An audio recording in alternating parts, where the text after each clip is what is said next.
I would like to call this meeting of the Common Council on whatever date it is, August 5th, to order. Will the clerk please call the roll? Yes, Councilmember Stossberg? Here. Piedmont Smith? Here. Zulik? Here. Asari? Here. Daly? Here. Rallo? I'm sorry, I didn't hear. Huh. Okay, we'll come back to you when you get your sound fixed. Ruff? Here. Rosenbarger? Here. Flaherty is absent, and back to Councilmember Ruff, or Rallo, did we get your sound? I'm here. Oh, There now we we can go. hear you. Thank you. Excellent. The agendas are posted there on the clerk's desk, on the front doors as well. Today, it's a fairly straightforward meeting. We have a handful of reports, including a report from the mayor, a report from council committees, and then some issues related to appointments to boards and commissions. We have one item for first reading, which we will possibly discuss today, and we have 3 items for second reading, 2 ordinances and 1 resolution. There'll be 2 times of public comment, and so we eagerly look forward to all of that. So with that, Mr. Chair? Yes, please. I move to amend the agenda to move any reports about hiring, which is currently added to number 5, to move that to council committee reports under number 4. Sure, second. All right, there's a motion and a second. Any discussion? All right. Will Clerk Colleen please call the roll? Clerk Williamson, thank you. Didn't even notice. Stossberg? Here. Piedmont Smith? Yes. I was like, what am I doing? It'll be a great night. It'll be great. Yes. Piedmont Smith? Yes. Zulik? Yes. Asari? Yes. Daly?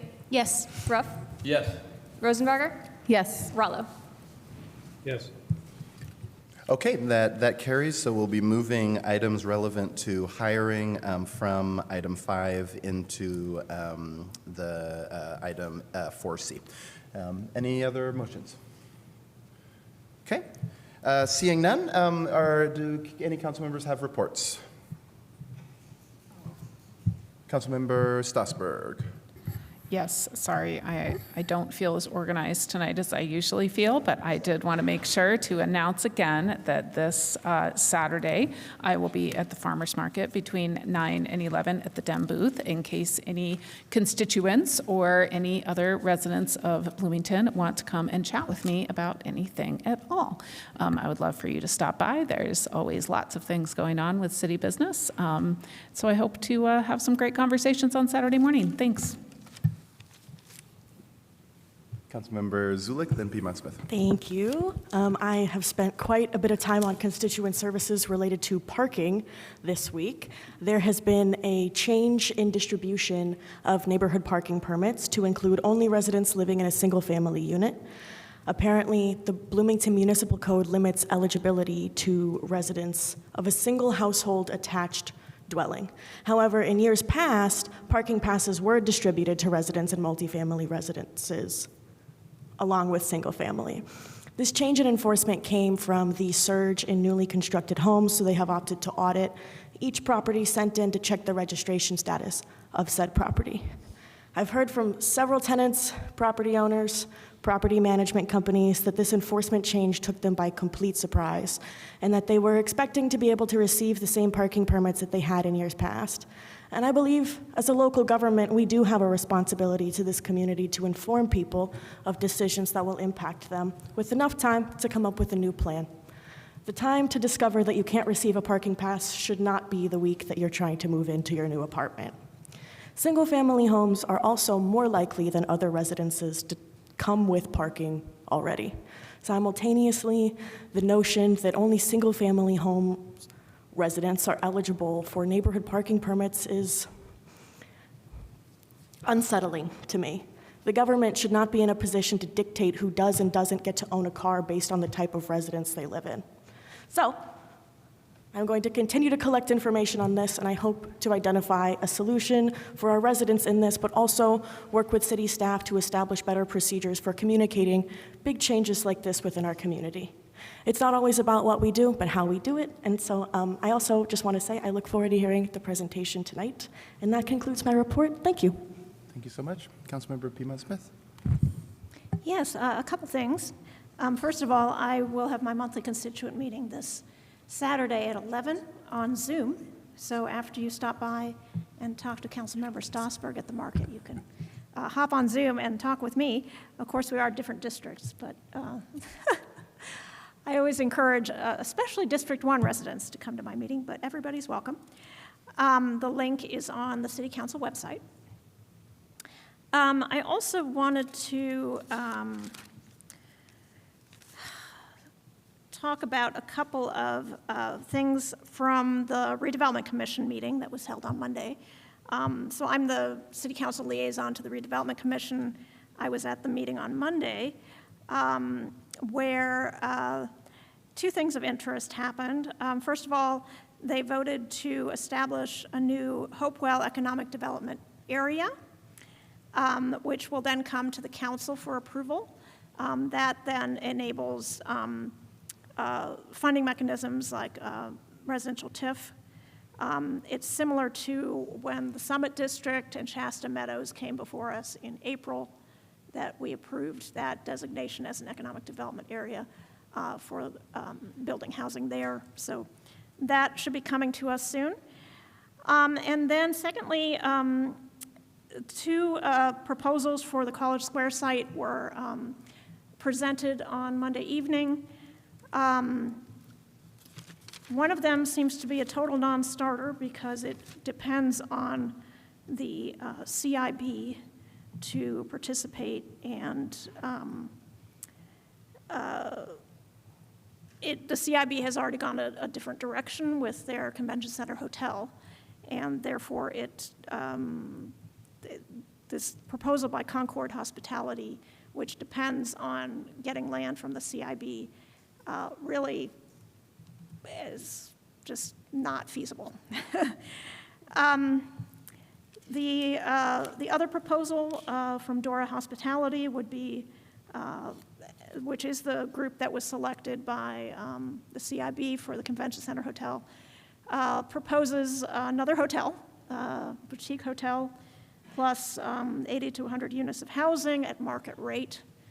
So there I fail to see the public benefit, and they would only pay eventually $4 million for a property that costs the city $7 million. So I was disappointed. These are not good proposals, and hopefully the RDC will carefully consider the option of doing a new call for proposals. So that is my report. Thank you so much. Any other council members? Councilmember Rosenberger. Hi, thanks. I just thought after Councilmember Zulik's, I would add a little bit about cars. Somewhere at the city, we have a data point that owner-occupied households have more cars than rental households. Thank you. Any others? All right, seeing none, we'll now move on to reports from the Office of the Mayor. Oh, but Councilmember Piedmont-Smith. I'm sorry. I'd like to make a motion before we move into the other reports.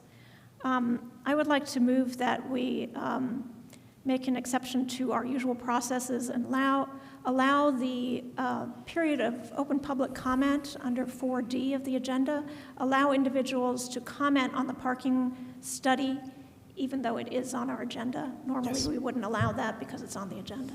Second. Thank you. Motion and a second. Any discussion? Can we have a friendly amendment to also allow members of the public to comment on the other report from the mayor's office, the community survey report? Sure. Okay, thank you. Okay. Any other discussion? All right. Seeing none, will the clerk please call the roll? Councilmember Piedmont-Smith, Yes. Zulik, Yes. Asari, Yes. Daley, Yes. Rallo, Yes. Ruff, Yes. Rosenbarger, Yes. Stossberg. Yes. Thank you. Excellent. So that means that during the time of public comment, you can feel free to comment on the following reports that we're about to hear about the community survey and the other on parking rates. So with that, we welcome Mayor Carrie Thompson to the podium. Say your name, please, for the record, sign in, that type of stuff. Welcome, Mayor. I am Carrie Thompson. I am mayor here in Bloomington. And I am going to get back to presenting general reports once a month to council because I think it's a good way to keep you all in the loop on general city business that doesn't float up onto your agenda and just keep the lines of collaboration and communication wide open. It gives us all a really useful line of sight to the broader work that we're doing together. And the first two things that I want to highlight tonight are that we reached two really important accreditations over the past couple of weeks. First, since 2023, our Public Works Department has been working on getting 100% rate of full compliance on accreditation, and they achieved that. And it was a lot of work to get there, and so I know we have Director Wason with us tonight, and congratulations on that achievement. And then we also have Chief Dekoff with us tonight, and the police department was once again awarded Tier 1 accreditation. This is the third time that they have reached Tier 1 CALIA accreditation. So it is, it's a huge deal.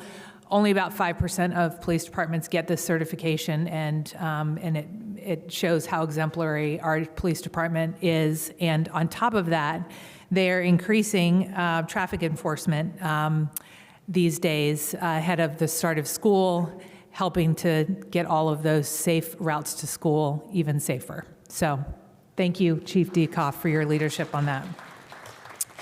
I also wanted to give an update quickly on Showers West. We have now reached agreement with all of the remaining tenants, and so there's a plan for them to depart. We currently have, obviously, the Common Council over in Showers West, engineering and the fire headquarters, our administration headquarters are there. And we are in the process of assessing what other city departments will go there. It is, the bond restricts us from renting to private lessees. And so we had to stop doing that. We were out of compliance with that bond. And we also have no further bond to spend over there. But Showers West still needs improvements before future offices can be inhabited. It needs over $1 million of HVAC updates and a lot of wiring to get Wi-Fi, et cetera, in there. We are looking at best uses for that in terms of departments that are sort of cubbyholed right now and making sure that we get a good plan together. You'll be hearing more about that over the coming couple of months. But we did expend that public safety bond in the order that was prioritized when it was approved. And that prioritized the fire expenditures first, and so all of those have been expended, and that did take the balance of that public safety bond. Ending on another good note, Ready 2.0, we were awarded a combined $7 million grant in Ready 2.0 grant funding. $4 million in matching financial and in-kind support from IU and project partners to do creative, affordable artist studios in the Showers admin building, not to be confused with this Showers building, Showers North or Showers West. This is a building just north of 10th and Morton, and we're really excited about this because it is a great investment in the creative economy that's really starting to boom in Bloomington. So we're bringing more arts activity to Switchyard Park, and this incubator will provide business training, regional connections, and new professional opportunities. And is Jane Cooper-Smith still here? Jane worked really hard on that, so Thanks to Jane and Paige. That's all I have for you. Thank you very much. Council members, any questions for Mayor Thompson? Please, Councilmember Piedmont-Smith. Yes, thank you for this good news about the READY grant. You said there were $7 million total, and then you talked about $4 million in matching financial and in-kind support for the Showers admin building. What's the other $3 million? $3 million is the grant and $4 million is the match. It more than matches the $3 million that's coming in. Okay, so it's also for the Showers admin? It's all for that arts project, yes. Okay, thank you. Any other questions? All right, thank you very much, Ms. Thanks. Thompson. Our next presentation is on the community survey results. Director Molina, hello. Passing to you. Desiree De Molina, Communications Director, City of Bloomington. Good evening, council members. So since 2017, the city has partnered with an independent research firm to conduct a biannual community-wide survey. So we punted our 2025 scheduled survey to 2026, just given the hefty amount of public engagement that was happening last year with efforts like HAND's Consolidated Plan.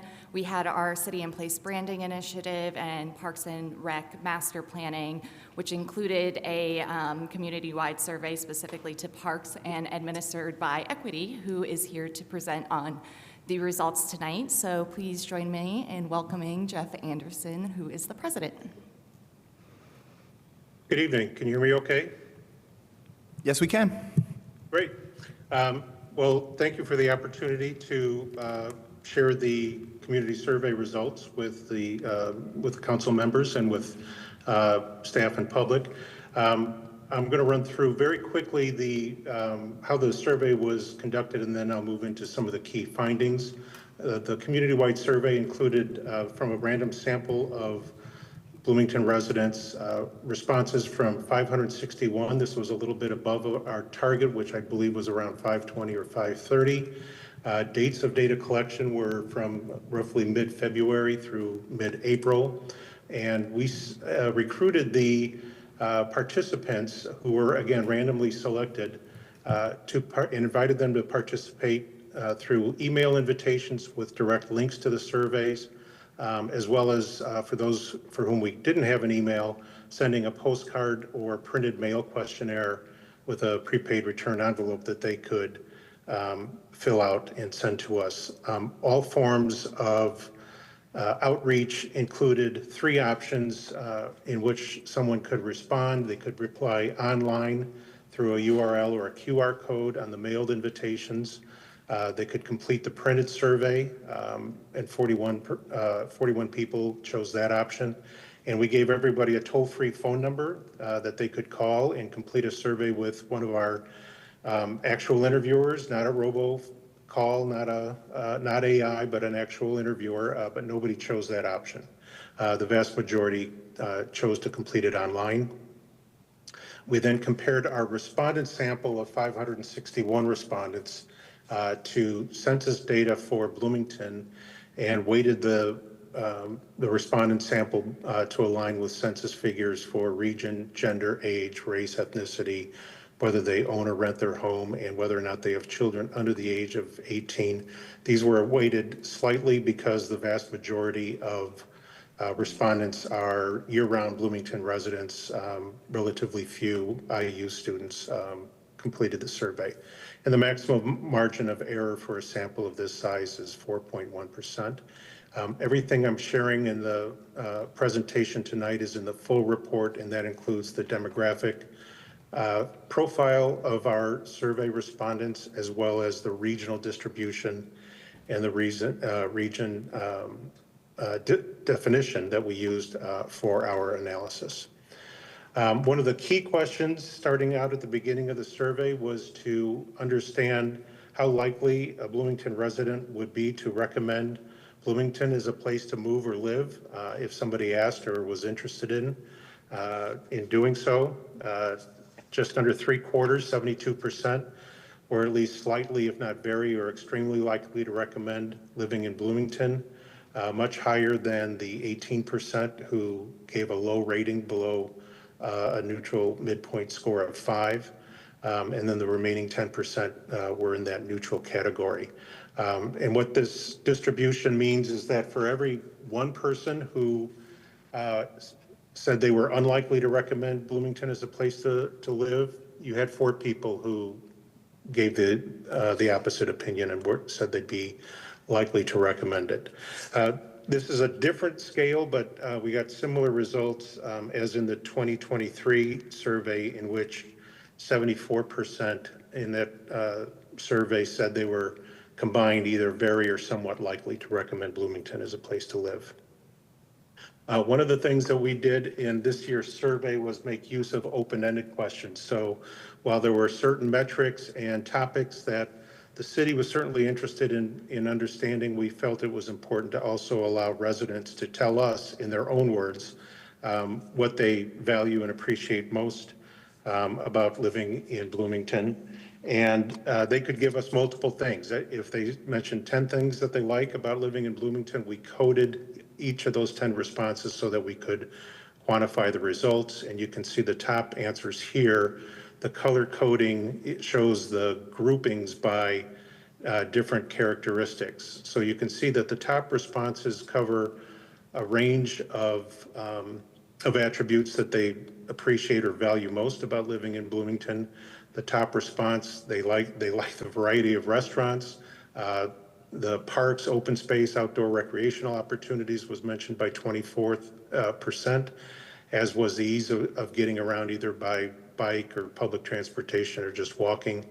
And likewise, 24% like that they're in a college town that offers sports and cultural activities and young people, as well as the size at 21%, with many saying that Bloomington has a small town feel but has a lot to offer in terms of activities.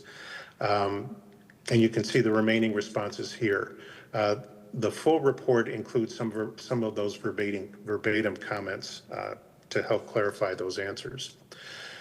We followed up by asking on the other side what they don't like about living in Bloomington, or what improvements they'd like to see within the city. And again, these are grouped by similar categories, but you can see in this question, by far the number one response was about concerns about the lack of affordable housing and how expensive housing has become within the city. 19% expressed concerns about the unhoused population within Bloomington, and then a number of various city services rounded out the top 5 or 6 responses, mostly around the condition of streets and sidewalks, again echoing the need for more services for less advantaged or homeless population, traffic safety, and then more transparency or responsiveness from local government. And again, the full report has verbatim responses. On a series of overall attributes, more specific to that likelihood to recommend, we asked about one's satisfaction with these categories that you see here. And as you can see, the vast majority, 67% or more, are satisfied with the overall quality of life, the ability to find entertainment and things to do within Bloomington, and rating the city as a place to raise a family. Roughly half, a little over than half, also gave positive responses for Bloomington as a place to work and retire. The attribute that received the lowest rating is rating Bloomington as a place to start or grow a business. About equal thirds either were dissatisfied, neutral, or satisfied to some level on that attribute. If you look to the far right, however, you can see that 39% weren't familiar enough to rate this attribute. They just weren't familiar or aware enough as to the business environment within Bloomington for a new enterprise. So those satisfaction scores are only based on the 61% who could give a rating. It's important to call out the people who just aren't familiar in those scores.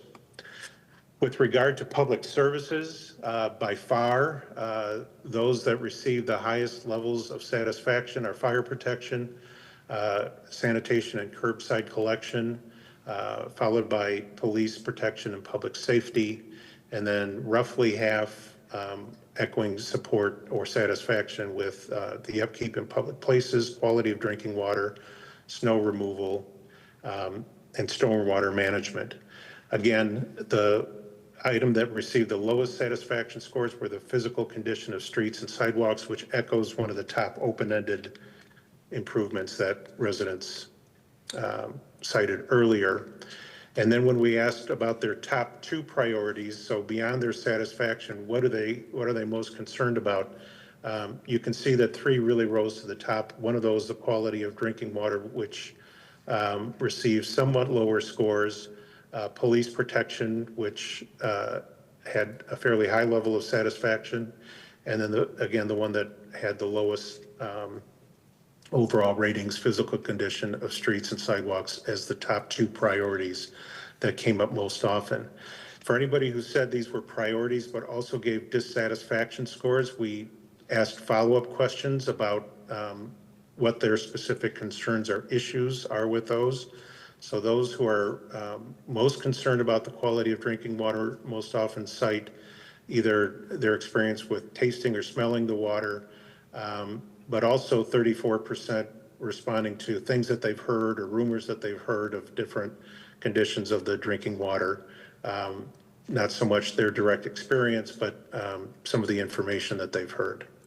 Regarding the lower satisfaction scores, not very many low scores for people who said that police protection and public safety is a top concern, but those who are less satisfied most often cited seeing illegal drug use out in public, general concerns with the unhoused population, support for the local police, feeling the local police are doing a good job, and then just general safety or crime concerns overall. And then finally, for the physical conditions that are priorities and getting lower scores, it's largely around potholes or uneven street conditions, followed by sidewalks, mentioned about half as often as the streets. With regard to various city features, you get very high ratings for the parks, trails, outdoor recreational opportunities. Almost all respondents, 85%, are satisfied with those options. Almost as many with the cultural and entertainment environment in the city. 76% are satisfied with overall personal safety. You get slightly lower who are completely satisfied, more who are in that somewhat satisfied range. And what this is telling us is that while people have concerns about safety, their own experience has been pretty satisfactory in general. And then the remaining attributes that you can see there round out the other conditions that we mentioned, again, with availability of affordable housing being the biggest negative that they're seeing regarding life in Bloomington, with a majority, 76%, who are dissatisfied with affordable housing.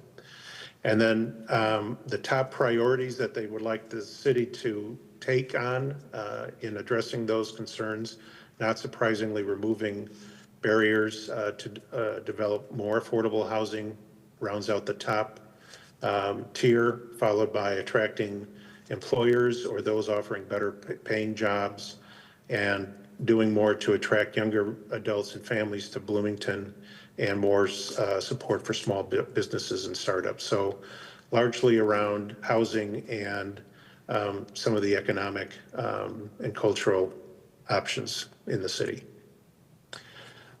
Satisfaction scores with transportation and mobility are generally very favorable, especially the ease of getting around by car and bicycle. You have just over half who are satisfied with those. People are a little more divided on the ease of using public transportation, but again, to the far right, you can see that 31% aren't really familiar with and probably not using public transportation, so they couldn't really offer a response.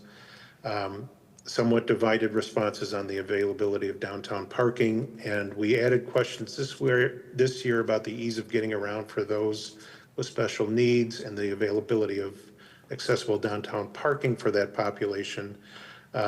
Lower scores, but again, about half on the far right are just simply not familiar with those conditions for that population and couldn't offer a response.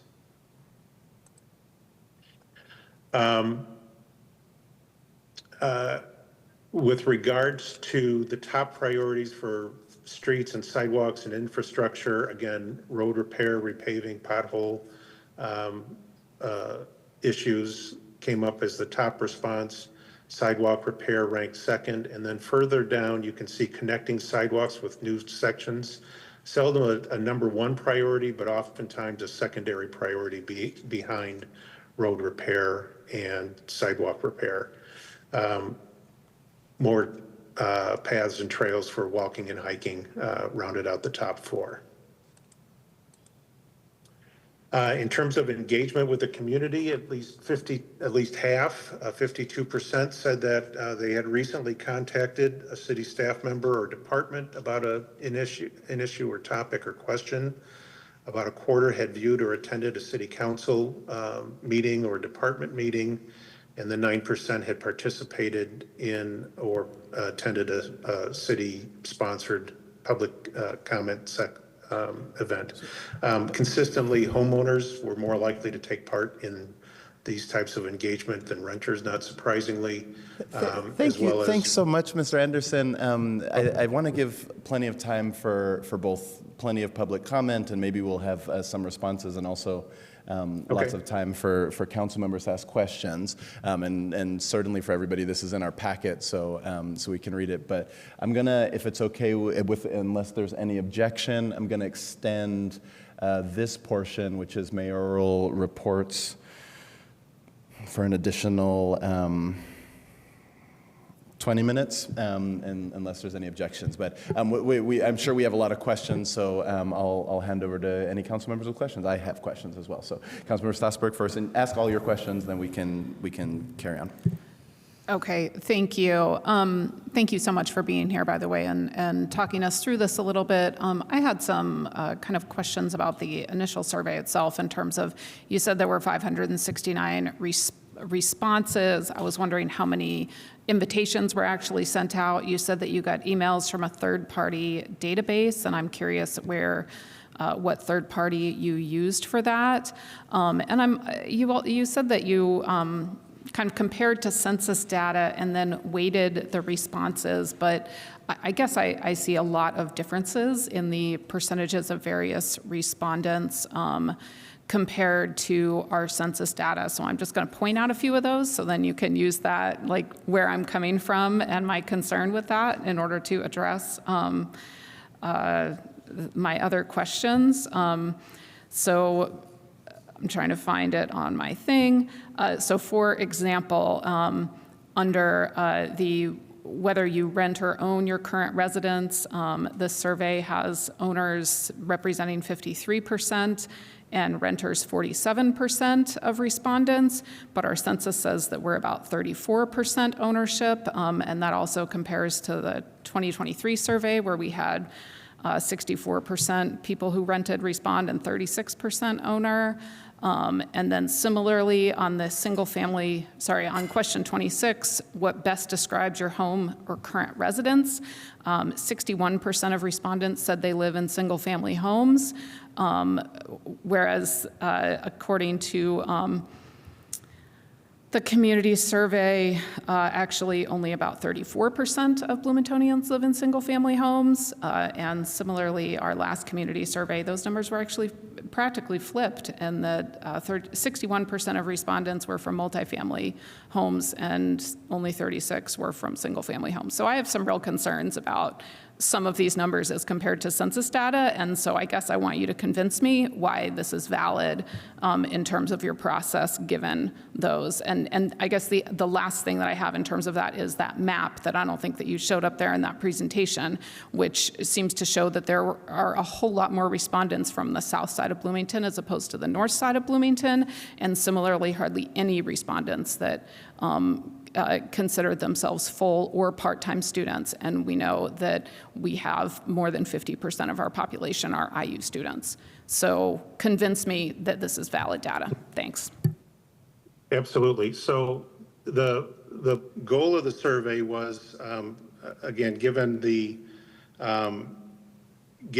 that we wanted this to be more of a resident survey, we targeted those who are more likely to be year-round residents and less students, because the opinions from the students, while important, we're recognizing that many of them are not long-term residents, haven't been in Bloomington very long, won't be in Bloomington very long. So we were designing our sample to be more representative of year-round residents outside of the significant IU population.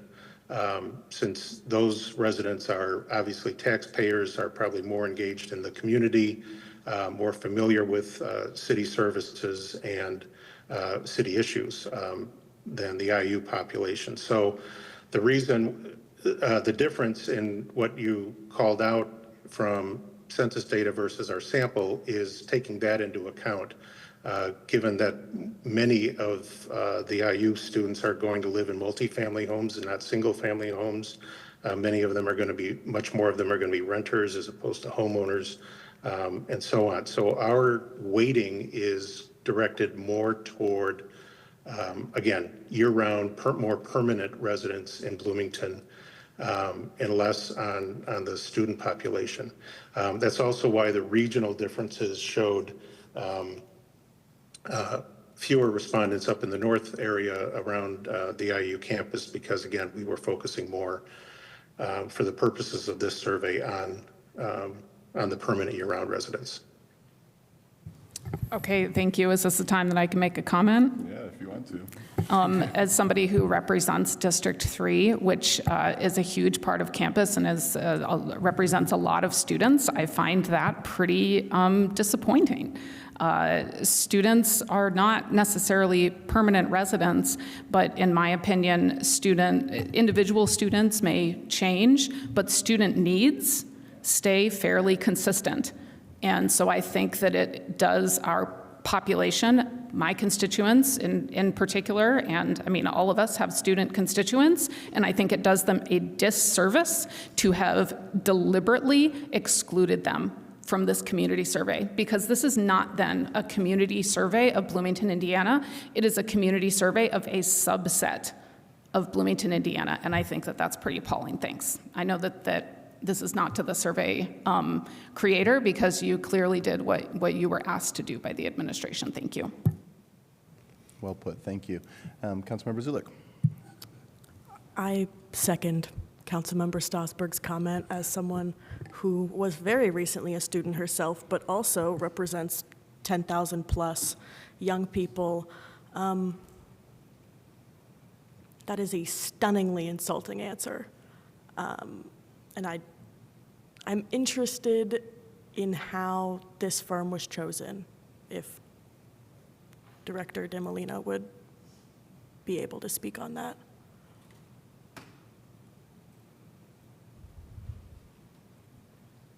I think this can be, hi, Communications Director Desiree DeMolina, City of Bloomington. I think this can be a conversation with Jeff and I.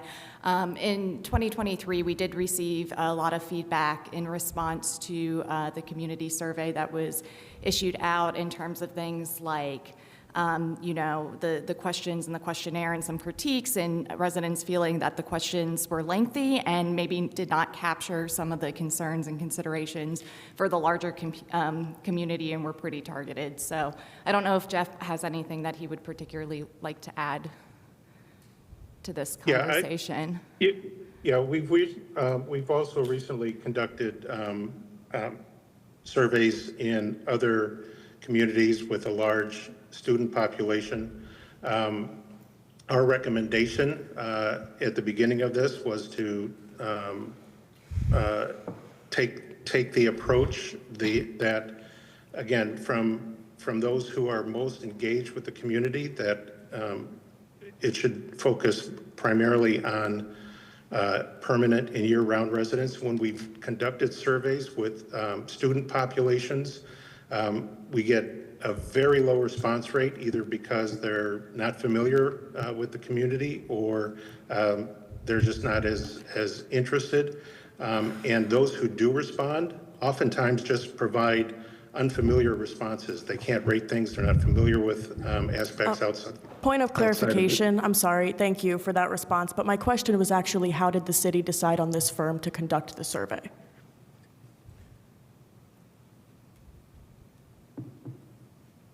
Desiree De Molina, Communications Director. So again, we looked at some of the critiques that we had received from residents from the 2023 survey, including length, question clarity, and the city also looked at the response rate from the previous surveys, which was incredibly low, and I believe speaks to what Jeff was getting at about the engagement and the level of involvement in responses and the depth of the level of responses. So we were just evaluating our options. We knew that Parks and Rec had previously worked with Equity to issue their master plan survey. And so knowing this partnership and their experience being generally positive, we opted to go with a known entity and collaborate with them on this initiative. So there was not an RFP that was sent out for this? No, this was a professional services agreement. Understood, thank you. We did shop around, however, Thank you so much. to save time, yes. I have a quick follow-up about response rates, and thank you both so much for being here and your patience. Could you tell us a little bit about how many unique residents or households were invited to participate, how many invitations were successfully delivered, and what was the final response rate? The final response rate was about 4 to 5%. It's at the low end, or kind of at the mid to low end of response rates. Again, there were some students that were included in the sample, which could address or explain why the response rate was lower than expected. But we sent out invitations either by email or by postcard to, I think, close to 7,000 or 8,000 randomly selected residents in the city. Okay. And do you feel like that, in your professional opinion, is that response rate both statistically valid, and how are we to infer this as a policy making body in the city? Like, how should we be interpreting this data? Again, the people who generally respond are those who are more engaged and more informed versus those who don't respond. One of the reasons why we do the weighting is to make sure that any non-response issues or biases are at least somewhat addressed to reach a more representative sample of the target population that we're looking for. I can't remember if you had another question or not. Well, I think possibly the follow-up for me is, I mean, I guess pointedly is what population does this survey actually represent?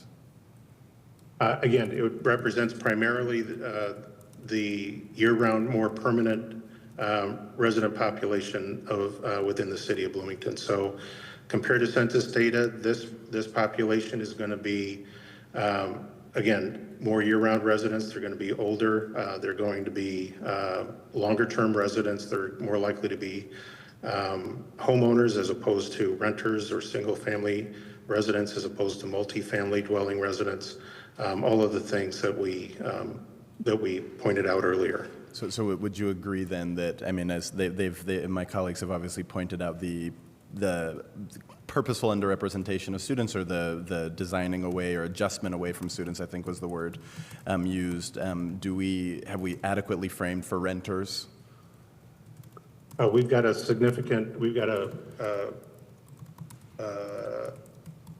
good representation of renters. 47% of our respondents are renters. Okay. 53% are homeowners. The other thing that, the other risk with including students is, with such a large student population, their response rates are among the lowest in community-wide surveys. And as a result, if you've got a student population that represents half of the overall population, and you're having to weight responses that are 2%, 3% of your respondent sample to now look like half, you start invalidating any kind of statistical confidence testing by having a few dozen student respondents represent nearly half of the overall sample. It's not by any means, it's not a best practice. Right. Well, that makes sense. Thank you so much. Councilmember Rosenbarger? Hi, thank you. I have some questions about the community survey over the years. Is it possible to get some of the copies of those critiques from the 2023 survey sent to us? Or were those critiques by email?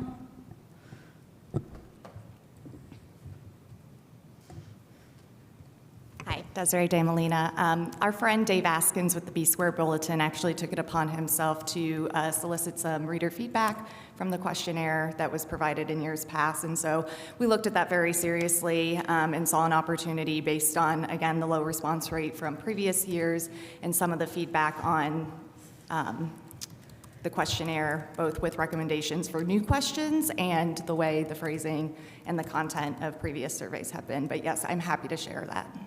Thanks. And then one of the valuable parts of a community survey over time is the continuance of asking the same questions. It sounds like, though, there were many changes. So do you know how many questions were the exact same so that we can track those over time? I don't know an exact number. However, I can say that Jeff and his team and I collaborated. He had all the access to previous surveys. We know that we are looking for year-over-year data improvements, trends, storylines. However, with the feedback that we received, we moved into a different direction. But Jeff was aware as we designed this survey of the previous questions and taking into some of those responses from residents about how things were phrased or just simply priorities that they felt were not being captured in the questions previously asked. Okay, thank you.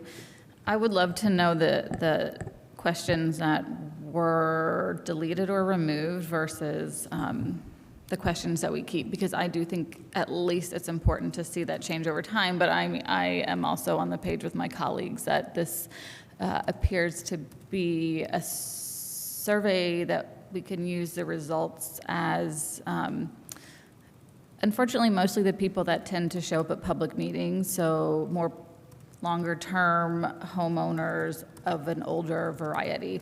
Can I just do a comment or? I used to work in evaluation, and it's super hard to get scientifically valid data, and I would say anytime we're collecting a survey or a public engagement from this community, it's absolutely never scientifically valid. It takes a ton of work. So I used to do, I coached housing organization nonprofits across the country to collect data on how people felt about their neighborhood, which is very similar to what this is about the city. And we had to get 80 to 90% response rate from a random sample based off of the census. And it was really hard. Organizations that primarily worked in socioeconomic neighborhoods that were well off had an easier job collecting survey data because people wanted to participate. Organizations that worked in lower socioeconomic neighborhoods had a really hard time getting responses because people were afraid to answer their doors. But we also had to train people and volunteers to go door to door, to do phone calls, to do events, to mail gift cards. Like, getting a response rate, so like 4 to 5% to me is incredibly low. And I think that most years that this happened, it's also unfortunate that this was delayed a year. There's a lot of delay here. I don't know if the other surveys were done like this. Does anybody up here know if we've always weighted it to ignore half of our population? I mean, it makes sense that it's a lot harder sometimes to get responses from different types of households, but those are the ones that we really need. So I think, I don't know, I just find this pretty unfortunate. And maybe we aren't paying enough also for our community survey to like put the time and effort into this kind of data collection. And we could potentially look into that in the future, I think. Thank you. Thank you so much. Any other council members? I just had one last question, because I think the big sort of headline, one of at least the headline arguments here is that 72% of residents would recommend or had very positive views of Bloomington. And I was interested in the distribution of those scores, because we counted everybody above a 5, I think, unless I misread it, everybody that had a 6 or above as having a positive view. And so I was just, if we could talk through that a little bit. And what I'm trying to get at in all of my questioning is, what's the so what for council and the city? What are the things that we're claiming that should inform our behaviors, actions, decisions, especially as we're going into budget here? And what things are just, what are the things here that we should, what would you recommend that we glean from this information?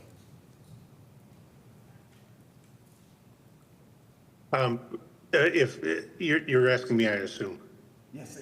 Yes, sir. Sorry. Okay. That's okay. That's okay. Just want to I didn't want to talk over somebody else's response.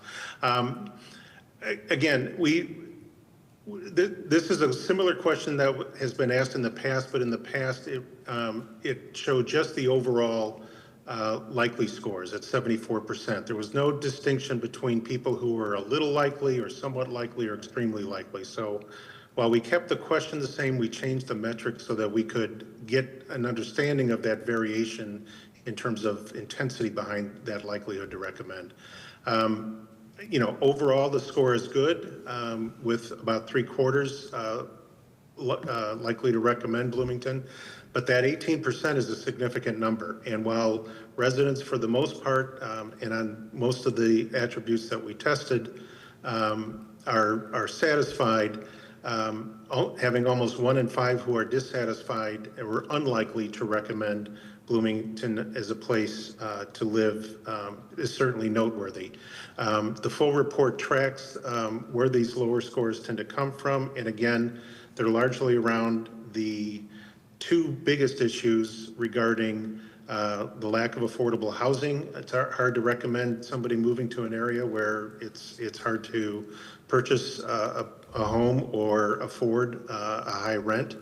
And then the second thing was the impressions or concerns that residents have of the city, given the visibility of the unhoused population and how comfortable new residents may feel or not feel regarding those 2 issues. So yes, there's good news here, but that 18% is obviously something to be concerned about. Thank you so much, and thank you for being patient with all of our many questions. Okay, one last question to Councilmember Piedmont-Smith, and then we'll move on to the next report. But okay, so one to Councilmember Piedmont-Smith, and okay, we have Councilmember Piedmont-Smith, Councilmember Ruff, then Strasburg will close us out. Go ahead.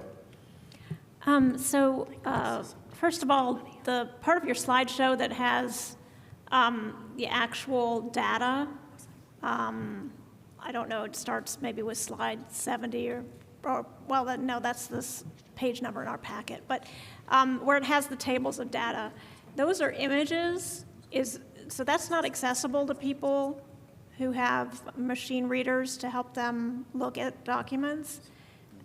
Is that available in an accessible format? I'd have to look into that. I'm not sure how we would do that. But that's something we can certainly look into. Okay, and just addressing the mayor's office, that should be provided in all cases, so I'm a little disappointed that a lot of this is not actually readable to a segment of our population. And then in there, I see that there are some questions that talk about rank the top strategy you think the city should prioritize, to improve our community.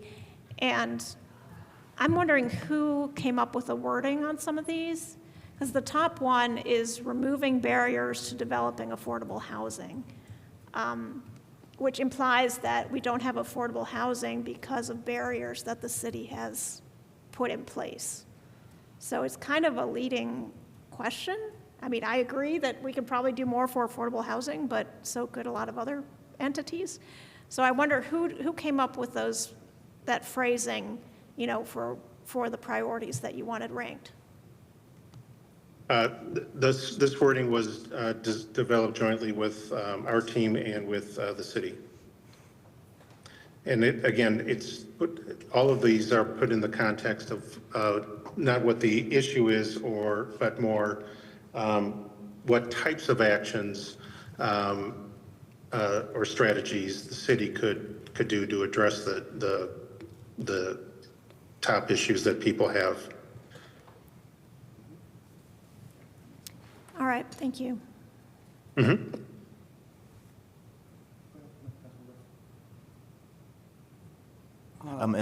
This was implied by the order, but I'm extending time we're at deficit of 5 minutes, but extending time for another 5 minutes. Mine should be pretty quick. The questions that asked about, was this, how do you feel about this Bloomington as a place to start or grow a business? The questions related to general sense of safety, and then the percentage breakdowns. Was there any, I mean, what is it, how does that it seems like it doesn't tell us a lot, and we should know how people respond to those questions in comparable cities, right? Is Bloomington feeling less safe than our comparable cities? Do citizens feel safe? Or does everybody just kind of everywhere feel like, well, we've got these problems are everywhere, or these issues or these concerns, or our satisfaction level is similar? So that's something I'd like to know. Is there any pool or any comparison of all these questions? Do people really feel it's less safe or harder to do business here than comparable cities, or is this a general trend? Second question I had, and the only other one really was, Council President, sorry, was talking about that question about would you recommend moving to Bloomington? I'm interested in that question itself. I mean, that question to me is kind of an odd question. We have all these indicators that are sort of somewhat precise about your satisfaction, quality of life in Bloomington, safety, all these indicators. But then to just say, would you recommend? I'm kind of what is that just sort of a summary? Is that meant to be a summary question of, okay, if we can extrapolate by your answer from that overall your sense of Bloomington is, good or bad? Because what is the point of that question, really? I mean, if someone asks me these questions about whether I feel safe at night, whether I feel safe in day, whether I'm happy with, how do I feel about the infrastructure, the streets, the puddles. When someone says a question to me, would you recommend it? I was like, well, nice to have some of my family that I don't see as much here. My friends, I want my buddy Jim Howe to move here and we could fish together more. It's just, it's just an odd, to me, kind of an odd question. And what the point of that question was, if someone could respond what the idea is. Is it just an indicator, a sort of an overall summary of, but we already had the quality of life question. So it seems, I don't know. Those are my two questions. Can we get comparator city data, or is it available, or has the firm done the similar questionnaires and surveys in other cities that we can compare to comparable cities? And then this whole question about moving to Bloomington being our sort of a main question. So with regard to your first question about relevant comparisons to other cities, our firm does not have enough data because Bloomington is fairly unique compared to a lot of cities of similar size, especially given the presence of the university. So we don't have those types of benchmark comparisons. I know that In the past, comparisons may have been made, but again, a lot of firms provide national comparisons without taking into account what's unique about the city of interest, in this case, Bloomington.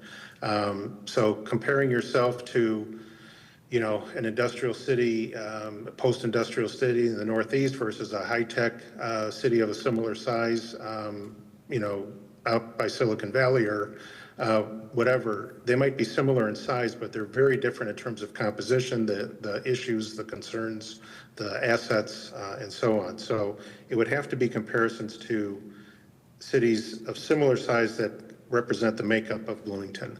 With regard to the overall question, we always start a survey with an overall metric just to get people's general sense.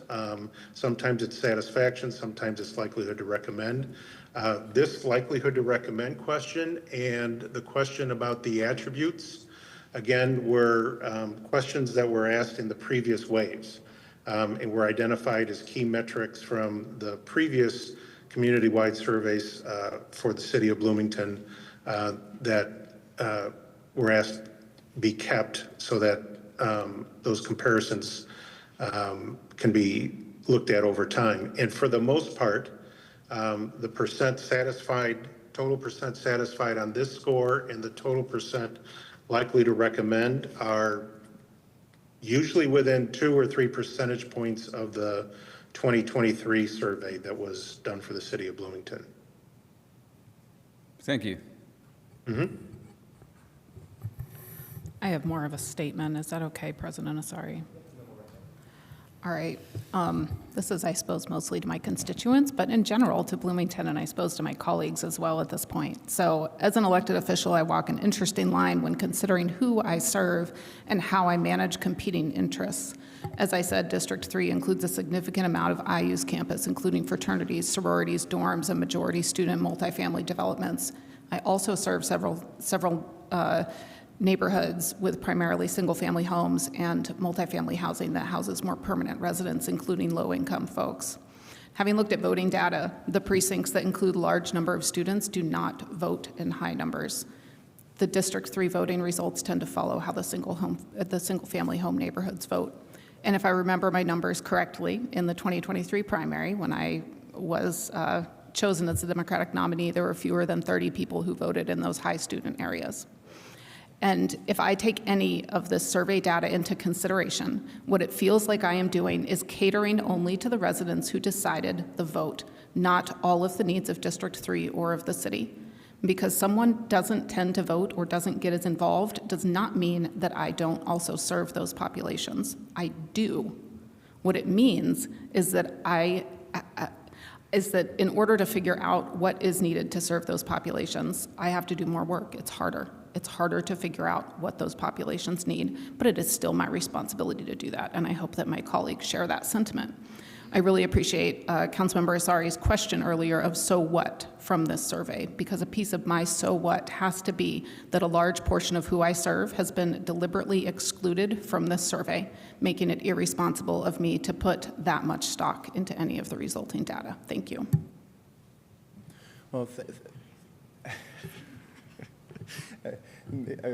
Councilmember Zulik. Thank you. I'm sorry, I'll make it quick. My bad. Well, I keep hearing that we're in a time where we are not in a financial situation of abundance. And for me, to have conducted a survey that shuts out about 50% of our residents, the majority of whom are in Councilmember Stosberg's and my district, I can't see how this was a responsible use of taxpayer money, especially when I keep hearing that we're, trying to do less with less. Also, this community has a crisis in workforce retention, and yet we have just eliminated 40,000 potential future long-term residents from participating in shaping the future of our city. I don't know why any young person would want to stay here when we're so blatantly disrespectful towards them. Thank you. right, well, colleagues, thank you so much for your, thank you very much for your participation here. Mr. Anderson, thank you for your patience with us, for enduring a council meeting. We'll look forward to seeing you next year. And thank you, Director Molina, for the time. We'll now move on. I'm going to extend this portion by another 20 minutes. Luckily, we have a fairly short otherwise meeting, so note to self, always schedule many things on the, no, but jokes. Anyways, I'm going to do this, and we have the parking rate study next. So, sorry, Councilman Rallo? Yes, just point of order, just, are we allowing public comments on the? We will, yes, and there was a motion early on to allow public comment during the general public comment session for all of these reports. Yes. Very good, thank you. Okay, with that, thank you very much. We will invite the parking rate study and comprehensive review. I think we have Parking Services and Walker Consultants here. Thank you. Good evening, Council. My name is Michelle Wall. I'm the Parking Service Director for the city. In March of 2025, the city engaged Walker Parking Consultants to conduct a parking rate study and comprehensive review of all things parking. Over the course of more than a year, Walker studied existing conditions of both on-street and off-street parking, conducted benchmarking with comparable communities, explored a variety of parking rates and strategies, and evaluated options for upgrading the city's parking technology and to support future operations. Parking Services received the final report in June of 2026, and it has since been shared with the council for your review. This evening, we are pleased to welcome Lauren Sturdivant, planner, and John Martin, senior consultants from Walker Parking, and they're here to present the key findings in their study and share their recommendations for the future of Bloomington Parking Services. Thank you.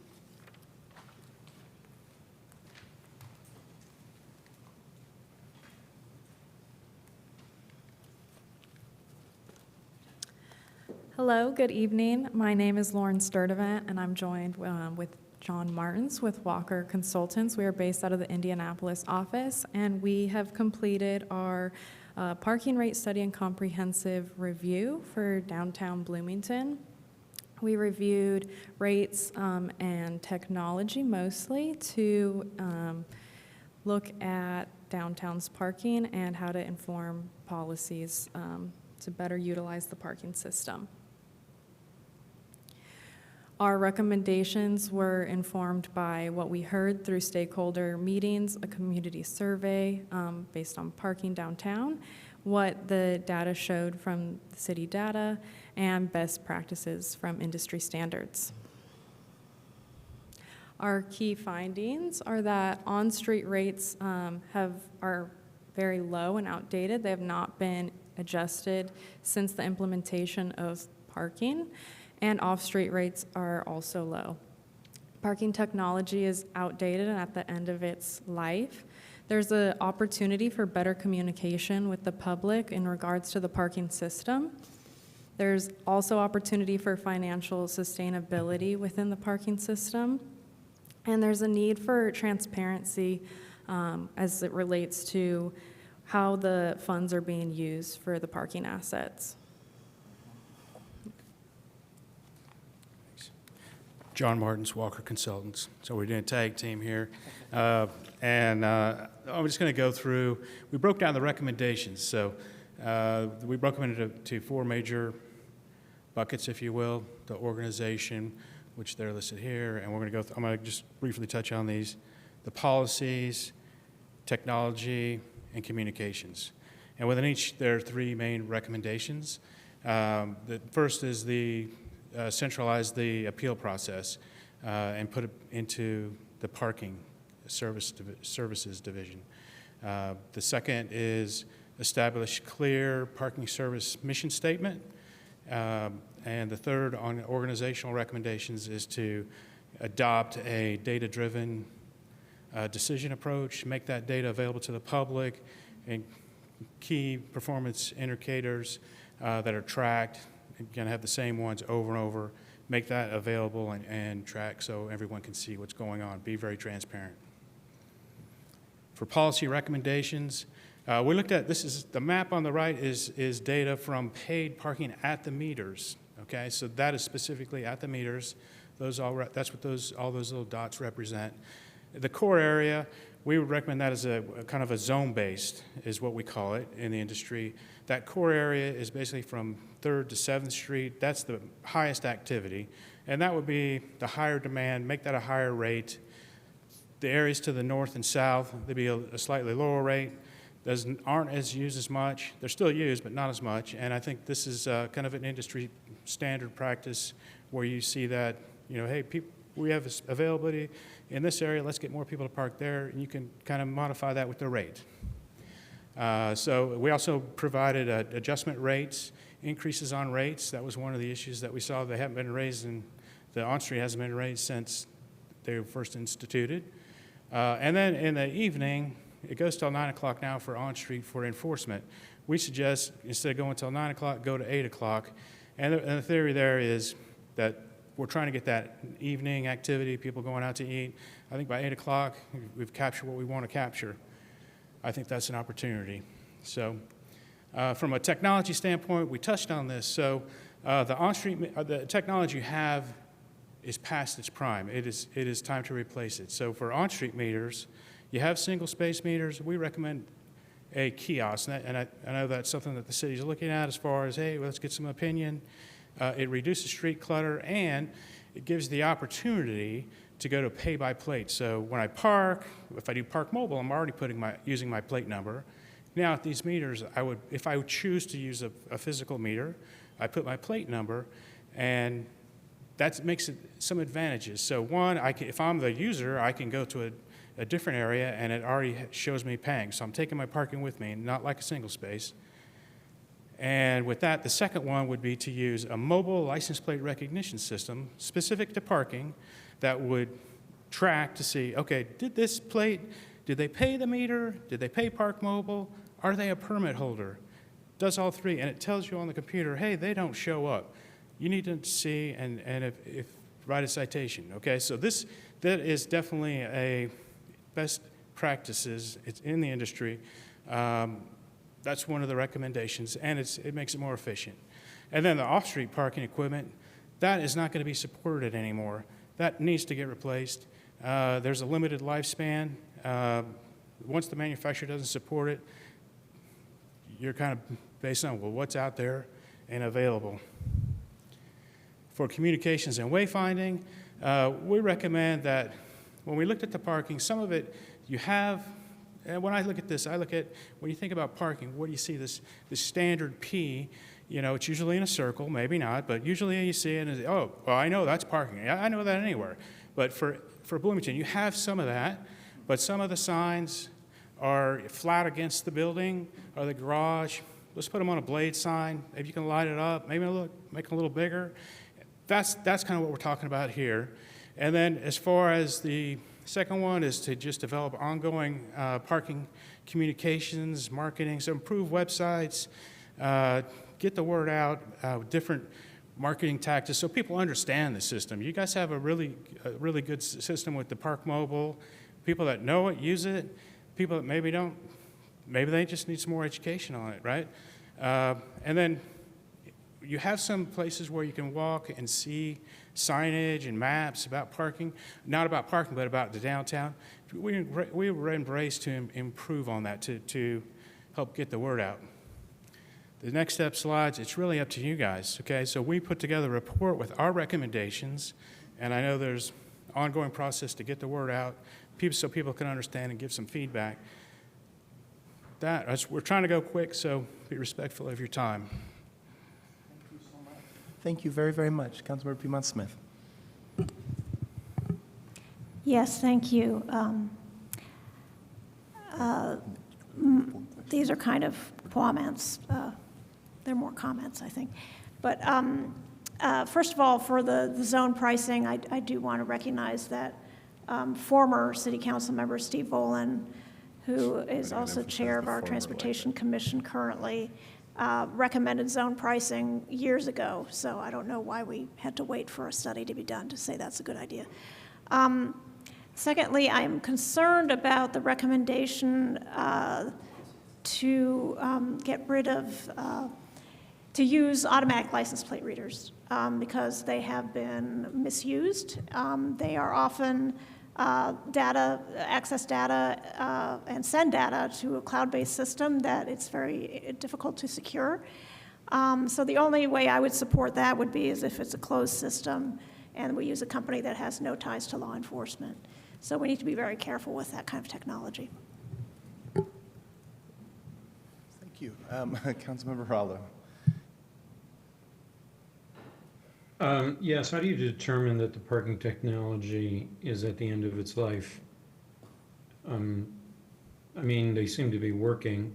Do you have a repair record that we can refer to? Yes, I would say that just so y'all know, I've been in the parking for over 30 years. I've been at Walker for 23 years. I was here for the study way back when Walker did it, before he had paid parking. And but I will say that the meters have gone through several generations. The current meters that are out there, the IPS meters, and they have had to have a major upgrade because the communications package would no longer communicate. And that probably would have been a good time to replace them all with fresh, to look at that. But at the time, let's just get through. We've got to get this fixed. All cities that had those meters had to go through that. And just the functionality. We did look at the maintenance and talk about the number of single-space meters and devices that you have to maintain. It's near 1,400 something, 1,453. It's a lot of hardware, and it's kind of like your computer, right? So I have a computer, a cell phone. Cell phone, better example. These things only last so long, and then you start having issues. These have a battery, those IPS meters, so you have to replace a lot more batteries. You have to go out to the meters much more often to try to fix. That's the IPS meters. And then the off-street, the manufacturer literally has put out, they have a new line, and they said, hey, it's a big change, and we're not going to support this anymore. So there are any community or airports, municipalities that have that system for the off-street, they have to replace it, and they have to do it fast because there's a limited time before they're not going to make spare parts, and they're not going to update the software. Okay, that's very convincing. When it comes to capital investments, I'm very much about asking questions about durability and longevity. So I need to learn more. Can you speak about the kiosks a little bit? Does that still allow coin payment, or is that exclusively card readers? Yes, we recommend the ones that are on display, they would still take coins, because we did hear in the survey that there's a percentage that still want to pay with coins. And so take coins and credit card. And we recommended the credit card be upgraded to the chip payment. That's what we recommended, with a tap to pay. It's much more secure. It's going to be a payment card industry standard, reduce some of the requirements that you have as an acceptor of credit cards. As far as PCI compliance. So that was one of our recommendations. I know that they do cost a little more money when you look at a credit card reader, but I think if you guys pay with a credit card, the tap to pay is pretty easy, pretty quick. It does add some convenience. So you could pay with credit card or coin at the physical meter, just like you do now. Great, thank you. Councilmember Schlossberg.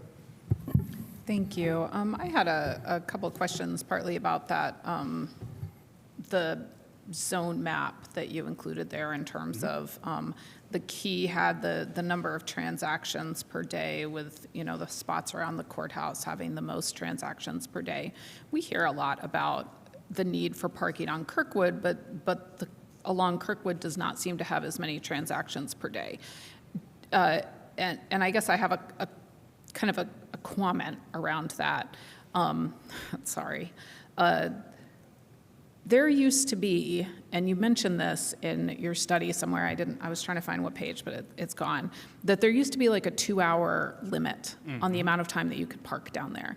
And I feel like I still see the signs for that with some of the coinage, like on some of the meters. But if you use Park Mobile, you can just extend that time, and you can essentially park in the same spot all day and just even, like, never even go back to your car because you can remotely extend the time. So I guess it's kind of this two-part question of, do you think that there's actually a lot of that going on along Kirkwood with people just parking for extended periods of time and then not getting that turnover that we might want to see there?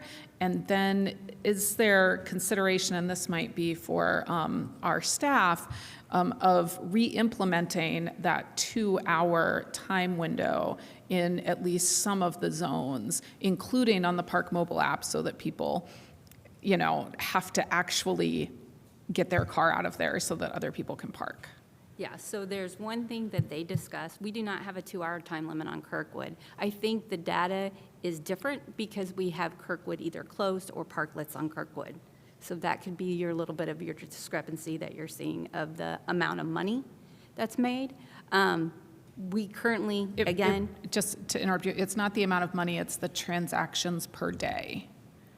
So the map shows how many transactions per day there are on the different meters. And so I assume that means the different users, not necessarily how much money we're making from it, but how many different vehicles are parked in the spaces. We looked at it both ways, but the answer is this.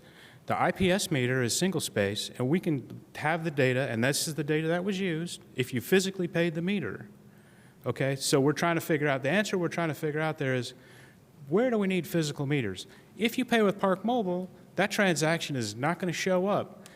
Now, there is a ton of data, but there are a lot of zones, right? But if you look at the zones, like we parked, when we parked today, we just looked at it and said, oh, well, this zone number covers this block face and this block face. So you can't really you could take that and assume, well, that's where they paid. But, interesting here, if you use Park Mobile app in Bloomington, I can put any zone number and park anywhere in the city. And the idea there is for convenience. So I could park here, and I could go to another zone. I will tell you this, when we came twice during our trips here, we came more than once, but we parked and paid with the Park Mobile down by the square. We moved over here and parked. And then this trip, we parked at the square and paid. We paid for the rest of the time, till 9 o'clock. And then we moved and parked over by the garage at Michelle's office, the parking division, and then we parked right out here. So if you were to just look at the Park Mobile data, you'd say, oh, well, you parked right here for all those time because that zone number. But we've already parked in 3 zones in our little trip. So there's not really a way to figure that out. So do you know at all in terms of that turnover of spots, which seems to be like the goal, right? Is turning over spots so that people aren't, searching everywhere for parking, and we don't have people just like parking all day long, all the time. So is there any way to is there anecdotal data? I'm kind of looking at Michelle. If you look at the data and try to incorporate the Park Mobile data into that, it's kind of like, maybe. Maybe they parked they were here the whole time. They may not have been. When we do a turnover study, if that was one of the tasks, we would go and get check the license plate every hour, on the hour, and for over a period of time, and then go back and see which cars stayed and how long. That's how we would do a turnover study specific to that. That wasn't in the task. It's definitely good information to know, but just looking at the data, because the options you have with Park Mobile, it's not going to be, even that, we're only talking about people that actually paid the meter. So anybody that didn't pay the meter, they're not there either. So there is limitations, and I think it's important to understand when you have this kind of data, how you use it. So a lot of parking studies, you have physical counts. You go out and physically count it. And the parking does do physical counts twice a day at all the off-street locations. And they have, and so they did provide that data. So we could at least get a snapshot of what that was. They do it all I guess year round. I just want to consider, I'm sorry to interrupt Yeah. you, but it's Yeah. just been a long report time. I just want us to consider implementing some kind of a parking limit to encourage turnover, especially in our high user areas and those places that people want to go. Thanks. Councilmember Rosenbarger. Hi, thank you. Thanks for being here. I love talking about parking too. I wanted to ask, do you make recommendations on the hourly rate that you would, like, would you suggest an hourly rate? Because The report has it, and we broke it down for the next 10 years. So, initially, we understand it hasn't changed in a long time. So you have a couple of strategies. You could just say, let's just pull off the Band-Aid and we're going to double the rate. We're not going to go there. We're going to say, hey, I think the core, it would go up 50 cents. And then the lower demand areas, 25 cents an hour. And this is per hour. So it's not like, oh, this is terrible. I will say years ago, we did a recommendation in Cincinnati and we said it was $1 an hour and we said, $2 an hour, but do it over the next 5 years. And the council said, we're just going to go right to $2. They did, but they didn't have the technology. They only took coins at the single space meters. And they had to go empty some of them like 2 or 3 times a day because they were filling up. So that didn't work out well. But, that's why we said incrementally adjust it. I think it's about every 2 or 3 years. I think it's every 3 years. And we put a table in there in the report to show that. thank you. I know we have the report. It's just that it's nice when somebody else talks about raising rates Sure. and what those rates are, and not just Sure. us up here saying the numbers. Can you talk about dynamic parking pricing, and if just kind of what you see in the industry, and if you like that at all or don't like it? Sure. I will say this, dynamic pricing is where you base it on demand, and it is tricky. What I have seen at work is, and I've seen this in ordinances, the first one was in California. They put it actually in the ordinance, and they said, we're only going to adjust rates and by a certain amount, and I think it was a quarter, and it would be based on when they would physically go out and do occupancy counts for on-street during certain times every quarter. And based on that, if demand was low, they might lower them, but they had a limit they'd lower it. And if it was above a certain amount, I think it was 85%, that would go up. Now, it can get confusing when you say, well, this block face is going up, this block face is not. So you kind of have to watch that. So it is not it does sound good, and they did a big study years ago in San Francisco, and it was very expensive, millions of dollars, but they had a grant. So, and the technology is what they used to do that.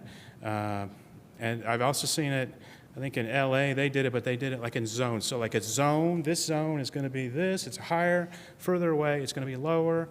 And they had options to make adjustments based on occupancy, but it was, it's not like you don't want to do it every month, and it's kind of a regular basis, but not, oh, now it's this, now it's that kind of thing. So that San Francisco study, I read that a few years ago, and that is kind of the most recent study on it. That was just a really big one, and Yeah. from that, a lot of lessons learned. Okay. So, yeah.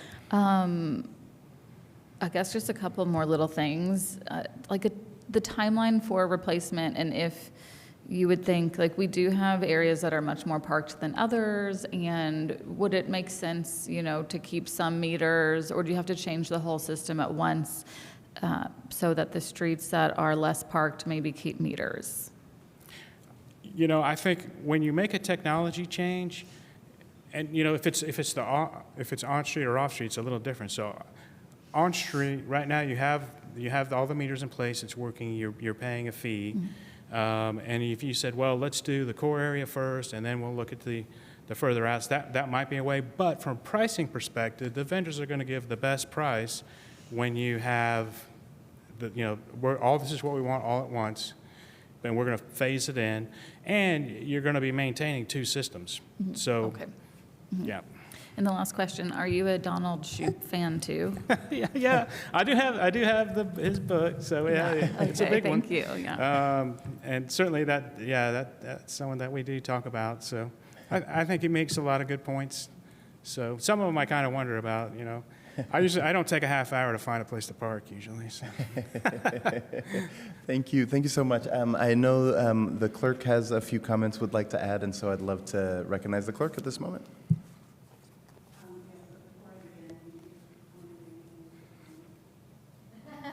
Yeah, I'm going to. Well, how many minutes do you need, Clerk Bolden?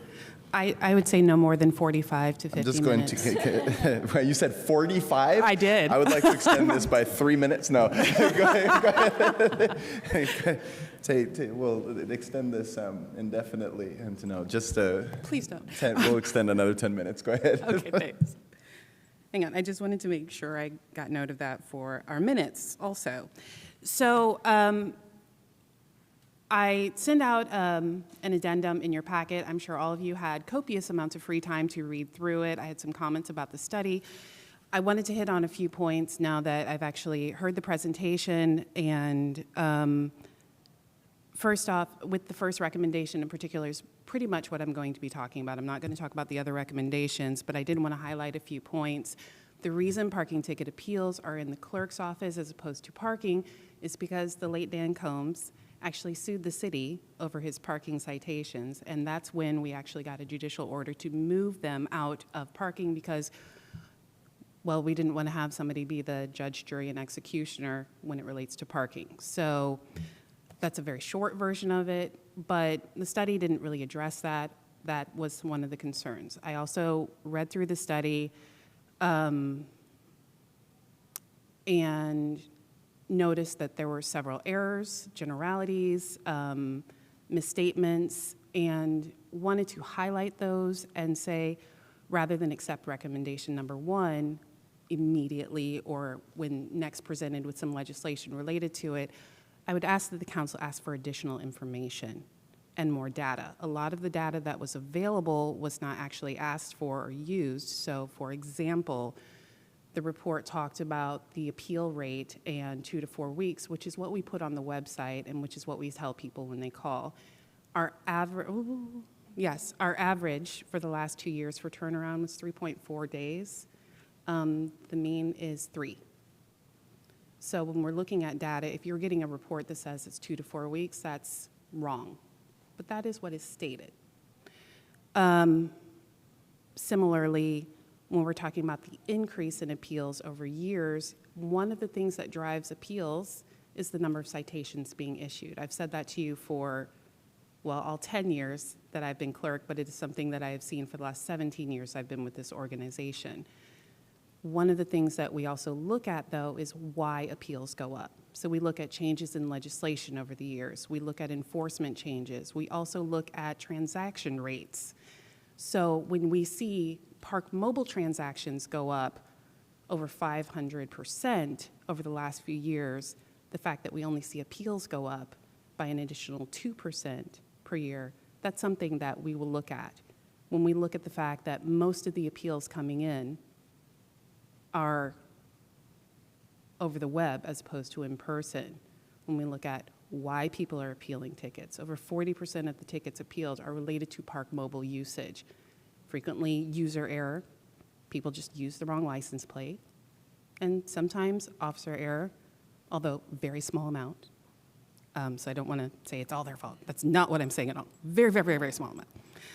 But regardless, there are lots of reasons why it happens. I don't think that moving something before you understand the core reasons for the issues is a good choice or necessarily good for the public benefit.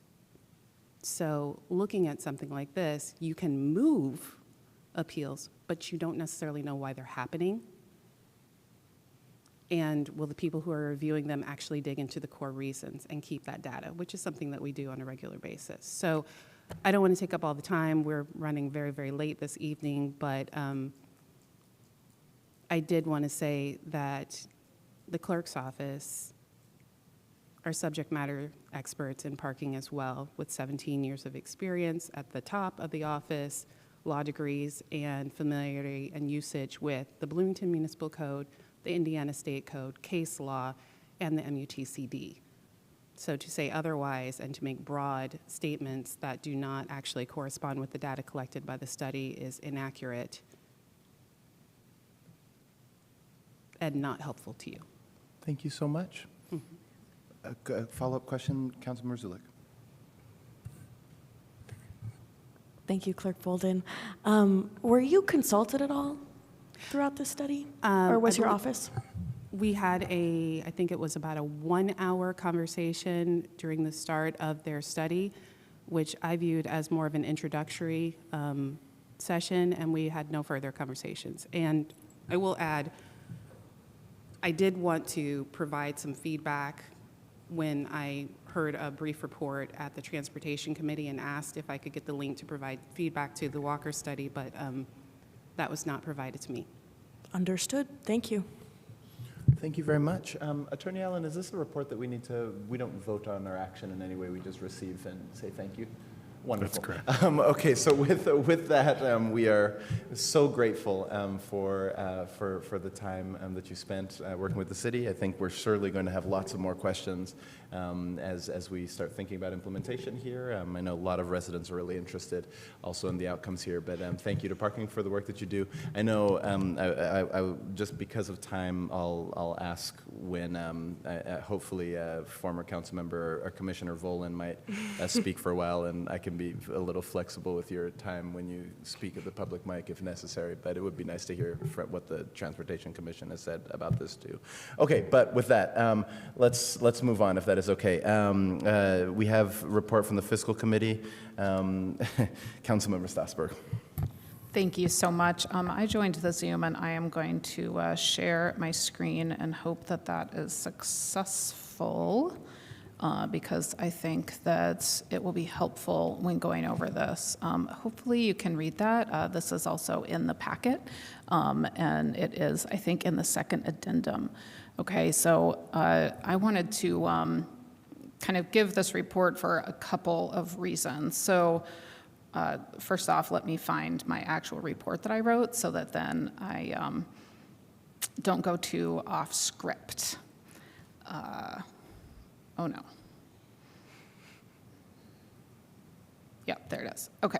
So this is a report from the Special Fiscal Committee, and I wanted to give this report to the whole council for a couple of reasons. One is that, revenue streams are changing pretty significantly by the state, and I wanted to kind of keep everybody in the loop about that because that is kind of barreling down in some ways.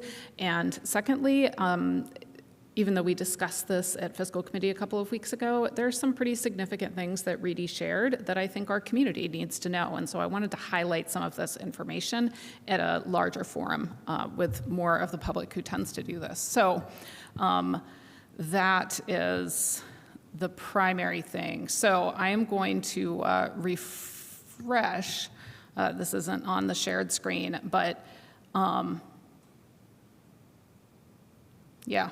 I will just do it with the shared screen, so let me get that back there. So we have a few different options, right? In terms of the broad overview of what the state has said to do is the state is cutting property taxes in terms of property tax revenue streams, and they're saying, okay, municipalities can make it up with local income tax revenue streams. And so the Special Fiscal Committee is getting a variety of kind of estimates in different ways and to different specificities. So the first one that I wanted to go over, and I tried to put this in the report pretty detailed, so you can give me feedback about how successful I was at that. So this particular spreadsheet comes from AIM, which is the Indiana Municipalities Organization. So they have been kind of plugging numbers in to kind of give all counties some kind of idea of what might be coming. So this is a theoretical what if, right, based on population, AGI, current lit revenue, okay, and then how much property tax loss were expected, which means that this total revenue, that's kind of like how much revenue would have to be made up with some other method. So this particular spreadsheet says, okay, if we do one of our options, which is to have a completely separate rate for the county and for the city, what would happen to our revenues, okay? So in this particular instance, we are, oh, I don't know if I can make this any bigger. I think I can. There we go. We are maximizing as a city the lit percentage that we're allowed to do, so that's 1.2%. And if we maximize that percentage, we still end up about $13 million less than what we would have received if this law had not been put into effect. Ellettsville, I want to point out, is sort of in a similar situation. Ellettsville is that next line down. So if they do this 1.2 individual city lit percentage, they are also about $471,000 in the hole, which is not as much as Bloomington, but that's still 15% less. They have a much smaller budget to begin with. So that is the first spreadsheet that I wanted to point out, because we have two options here, essentially. Cities, municipalities above 3,500 can set our own rates, or we can basically let the county set rates for us, and then that county rate would be spread through the entire population, okay? And so the next sheet is what would happen if the county just set a 1% rate, okay? So if the county across both Ellettsville and Bloomington set that 1% rate, all of a sudden we are not in the hole anymore.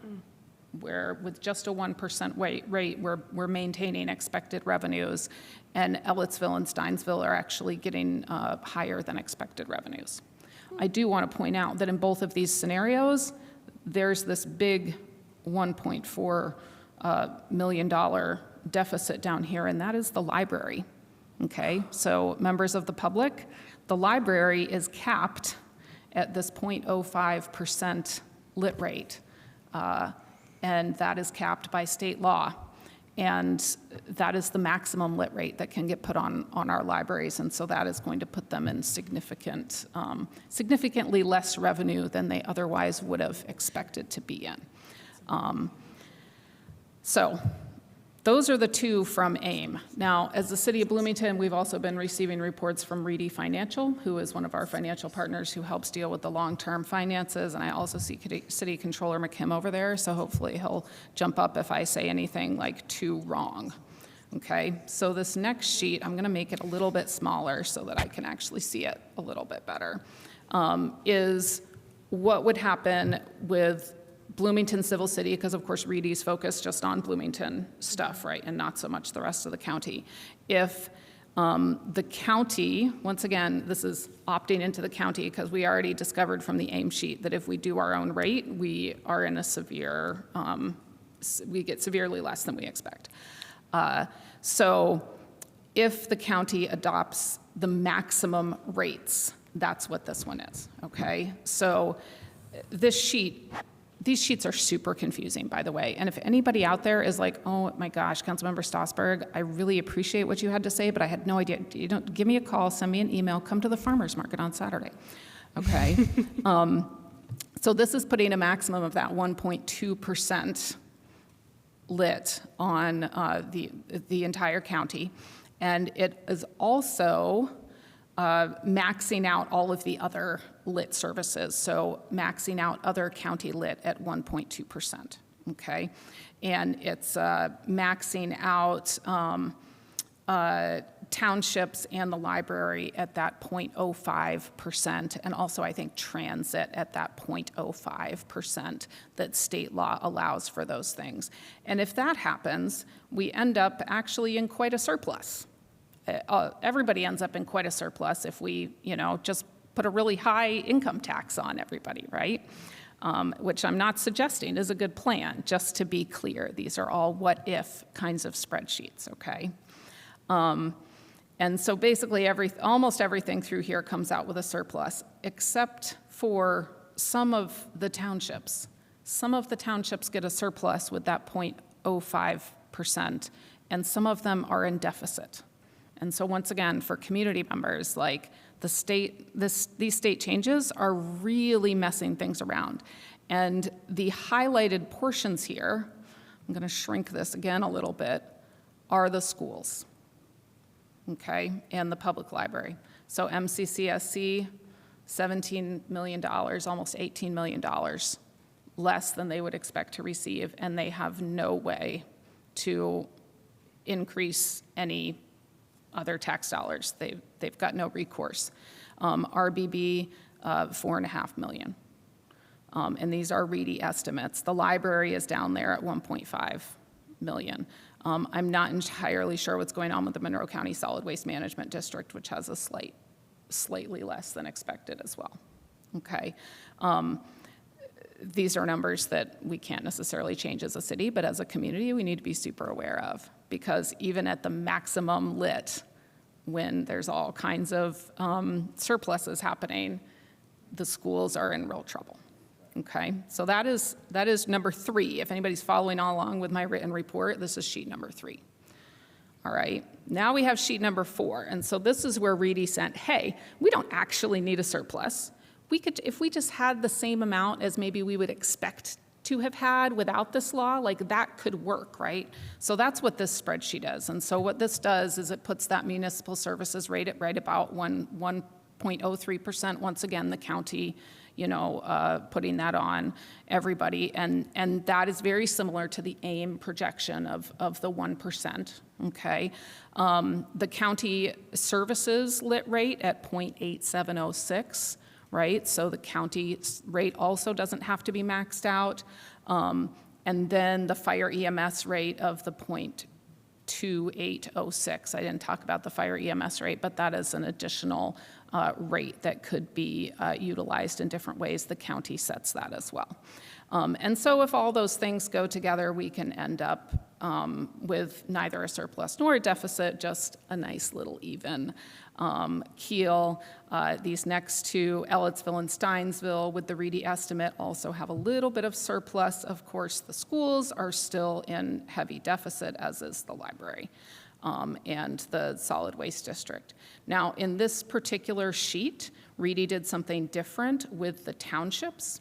Instead of allocating this 0.05% non-municipal lit type to the townships, they allocated township money from the fire EMS rate. And my understanding of that is that the state law is still so fuzzy that that fire EMS rate is super flexible in terms of what the county wants to do with it.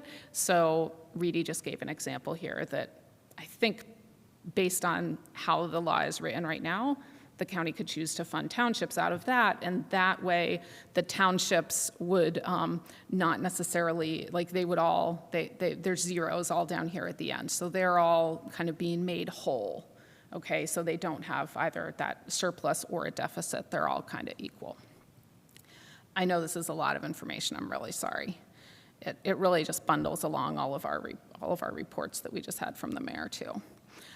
So that was sheet number 4. And number 5 is maybe most interesting for residents to hear, and also maybe important for us as representatives to be able to communicate with our residents, because what it shows is an estimate. So based on sheet number 4, that break-even impact rate, which makes Bloomington whole, which kind of sets everybody in the local government up pretty well, what is going to happen for an individual person and how much tax they pay, okay? This sheet specifically only applies to homeowners, okay? And it uses, of course, a whole bunch of averages of means in terms of property tax paid and salaries, like mean salary, and it does this based on townships. So what this is telling us is that if you live in Bean Blossom Township, actually I'll do Bloomington Township because we're in Bloomington. So if you live in, we'll do the Bloomington City, Bloomington Township, and your mean net property tax is the $3,207.22. This is how much it would be on the old system, is $3,800 or so. You would be saving about $600 on your property tax bill, but your income is $85,000 on, it's the mean income.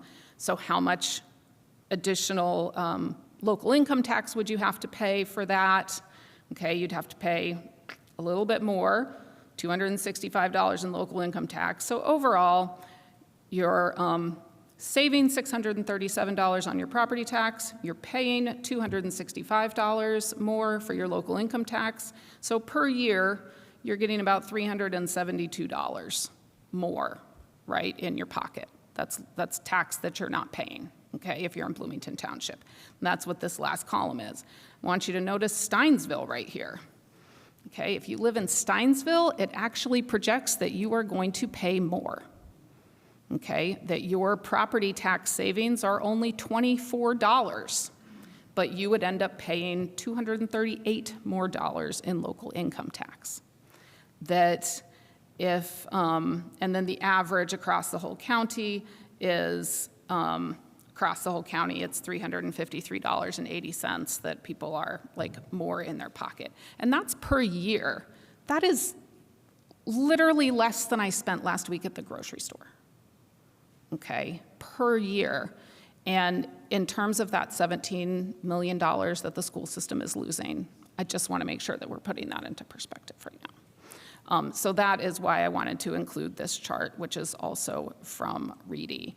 And as I said in my memo, this is a great example of regressive taxation, where the folks out in Steinsville who's, they pay the least in property tax right now, which means that their property values are the lowest, and they have the lowest median household income, and they are going to end up paying more under this plan. Whereas these folks that have some of the highest household incomes, I think that's the, 122,000 in Salt Creek Township, are going to be, reaping the benefits of $623.59 roughly, right? These are to some degree estimates, right, based on the data that is in the public system. So that is what we have been doing at Fiscal Committee recently, is learning and understanding the impacts of this bill and how that might mean that we need to function in the future. Any questions? Thank you for that. Has County Council given any indication on what they plan on doing? Yeah, so part of the changes that the state made this year, and the state could still make changes in their legislative session next year, by the way. So if you're a community member who's like, oh my gosh, this is terrible, contact your state reps, right?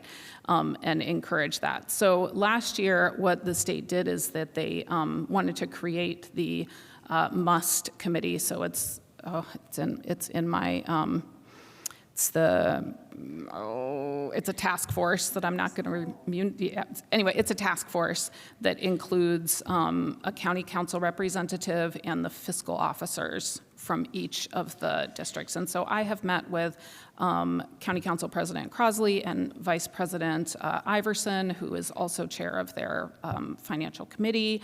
And so it is my understanding that, because County Council has to call the MUST, and so it's my understanding that President Crosley is planning on doing that. And I'm also trying to connect with some folks in our other county officials that are elected, just to do that. And the MUST process is really important, and there's definitely, going to be some, these are not all the sheets, by the way, that got shared with us. There are some additional pieces of information and some additional theories, like all of these kind of work underneath what the law says right now. Since there's the possibility they could change the law, there are potentially other financial scenarios that could also work well. And so part of what MUST needs to do is give a recommendation, but the recommendation has to be unanimous. And part of documenting that process and giving that report to the state, it's like, how is this process working? Could the officials actually reach a unanimous opinion about what to do based on current law? If we were allowed to do something different, then could it be unanimous? And so there's some possibility with that, but yeah. Great. Yeah. Thank you. Sure. Other questions? I hope this wasn't too much information. Councilman Rallo, okay, I see him there, okay. No, okay, all right. Thank you so much, Councilmember Strasburg, both Thank for your you. leadership on this committee and for that very informative presentation. Thank you. Report. Yeah, and do please let me know if any residents out there too, because I've really been kind of delving deep to try to understand it, and I don't think that I necessarily explained all of it super well right now, but No, I think you did. did my I think best. you did. Thanks. Thank you for doing that. All right, that has to be some type of a record. We will move on now to public comment. So we have a period of public comment, and again, you may make comment on any of the last 2 hours of reports that you've heard, if you can remember any of them. But with that, we'll.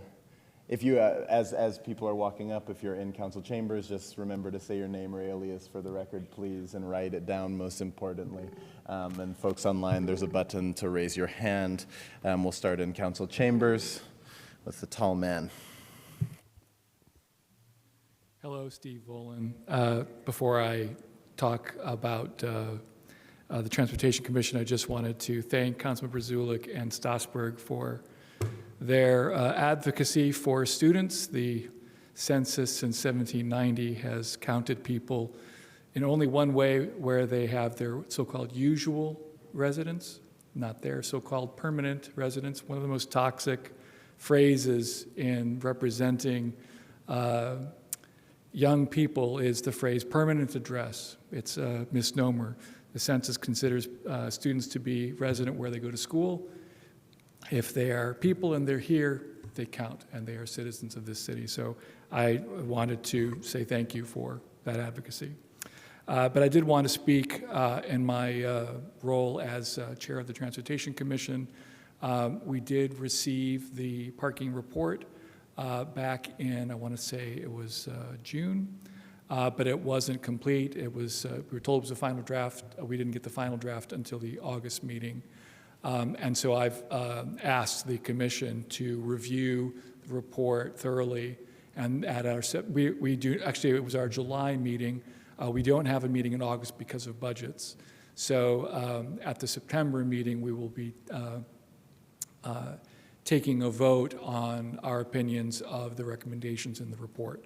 So rather than talk any more about those recommendations, I'm going to let that process play out, but commissioners are going to be taking those recommendations up, and we will get back to you at the end of September. And if there's any questions, I'm happy to answer them. I will say briefly that there's a lot of good recommendations in the report. There are some I personally disagree with. There's not much point in bringing those up now, but there is your attention will be needed very soon, because there's a lot of change that need to be made to parking. You've heard a preview of some of them tonight. And as at least one member has said, some of these changes are way overdue. Thank you. Thank you. Next commenter in chambers. Good evening, council members. How are you? Terry Amsler, my wife and I live in Bloomington, and I pretty much only pay parking meters with coins, I realize. Come to think of it, it's another discussion. However, briefly, community survey, very briefly. It's a great idea to do this. It's very important, actually. I love your questions and your comments. I wonder, this question of the random sample versus the open participation thing, which I won't repeat what I've heard and which I mostly agree with, but I think saying when this report is provided, I don't think it's on the website yet, at least I didn't see it, but I may not have seen it, found it tonight or earlier today. But I'm wondering how the data from the open participation shows up. I was unclear about that. I probably just was said, and I didn't hear it clearly, but I was confused about that. The other thing I think, while there are choice-making trade-offs with all survey methodologies, yes, amen, forever. At the same time, how you present that information publicly and what it is, what it says, what it means, what it doesn't mean, challenges, is important. It's good public engagement if it's authentic and honest and clear. So I just recommend that as you describe it, as you present it to people, you account not as something's evil necessarily, but what it is, what it's not, what it means. Now, the only other thing I'd say, I think, tell me when it's time to go and I'll leave, because these things it's a danger of all consultant public sector entity work. Everybody wants to look good. Hey, why should a local government be different than anybody else, I suppose? But it's important, I think, to look at this. So what's not the good news? There's some good news, but I would encourage the council of the city to look at what's not the good news only. I think it makes me think, the council is doing some sort of more deliberative session later in the year around public safety or some such, I think. And I'm not directly involved in anything, but something like that, I think. But there's information in the survey which suggests some framing of some questions, maybe, perhaps, not to privilege the survey. The other thing I note, lastly, just about, one of the things it says around the engagement, people that weren't engaged, it says 50% of respondents, I assume, on the random sample, I assume, since that's what's showing up that I could see, lack awareness of engagement channels and opportunities. And 39% said that they don't think their impact matters, their input matters. I'm not saying they're 100% correct or not, yeah, that's another. But there's information for the Committee on Council Process and others, and it's time to go. So I'll leave it at that, and thank you very much. Always a pleasure to see you. Thank you so very much. Is there anybody online? Okay, person online, we look forward to hearing from you. Hey, good evening, President Asari. I'm Christopher Emge with the Greater Bloomington Chamber of Commerce. A little housekeeping. Next Tuesday evening, your chamber is hosting Women Excel Bloomington, presented by Old National Bank at Ivy Tech. The evening event celebrates local women whose leadership strengthen our business and our community. A good reminder that strong institutions depend on people willing to lead. I wrote a piece on Advocacy Matters about the parking study. I have not looked at the community survey, but kind of going on Councilmember Strasburg Fiscal Committee report, I have looked at the budget as presented by the mayor, and the chamber appreciates her administration's 2027 from the perspective of protecting essential services, maintaining existing assets, and avoiding new full-time position. That's discipline we definitely welcome. General fund picture's improved, but the long-term challenges definitely remain. Revenue will tighten. We just heard why. Personnel costs will keep rising. Did anybody look at the healthcare costs? Ouch. The full impact of the state tax changes are still ahead, shifting expenses to another fund, drawing on reserves, bonding capital work, all pretty reasonably, but none creates lasting savings. I'm going to encourage, the chamber's going to encourage the fiscal committee to use the process to look at ways to permanently lower costs of doing business without weakening core services. That means serious inventory of authorized and vacant positions, contracts, subscriptions, consultants, facilities, vehicles, and equipment, all that other stuff. It also means identifying the functions that can be consolidated, work can be brought in-house, property or equipment that no longer is needed, technology investments that deliver real measurable savings rather than simply adding another system to maintain. This is not for across-the-board cuts, deferred maintenance, then public safety, staffing, and outdated systems all cost taxpayers more down the road. There should be no kicking the can. This all calls for a clear multi-year plan that separates simple fixes from reoccurring savings. Bloomington still has time to make thoughtful choices before revenue pressures intensify. The budget process should be the beginning of that conversation, not the end of it. The chamber encourages the full council, particularly its fiscal committee, to carry this work forward. You have priorities, but let's look at also ways we can sort of streamline some things, some cuts. These are much harder, and I get that. But as we've looked at, times are difficult, and we're gonna have to kind of come together with some real solutions, both as a county, as a city, as we move forward. I look forward as a Chamber of Commerce to working with this body in that process. I thank you for your time. Thank you very much. Are there any other commenters online? All right, two more. Wonderful. Person two, we look forward to hearing from you. Good evening. This is Paul Rousseau. I would like to comment about the 2026 community survey. I acknowledge the hard work of those who created the survey, and I acknowledge the reasoning of Mr. Andreessen with regard to why the survey excluded most students.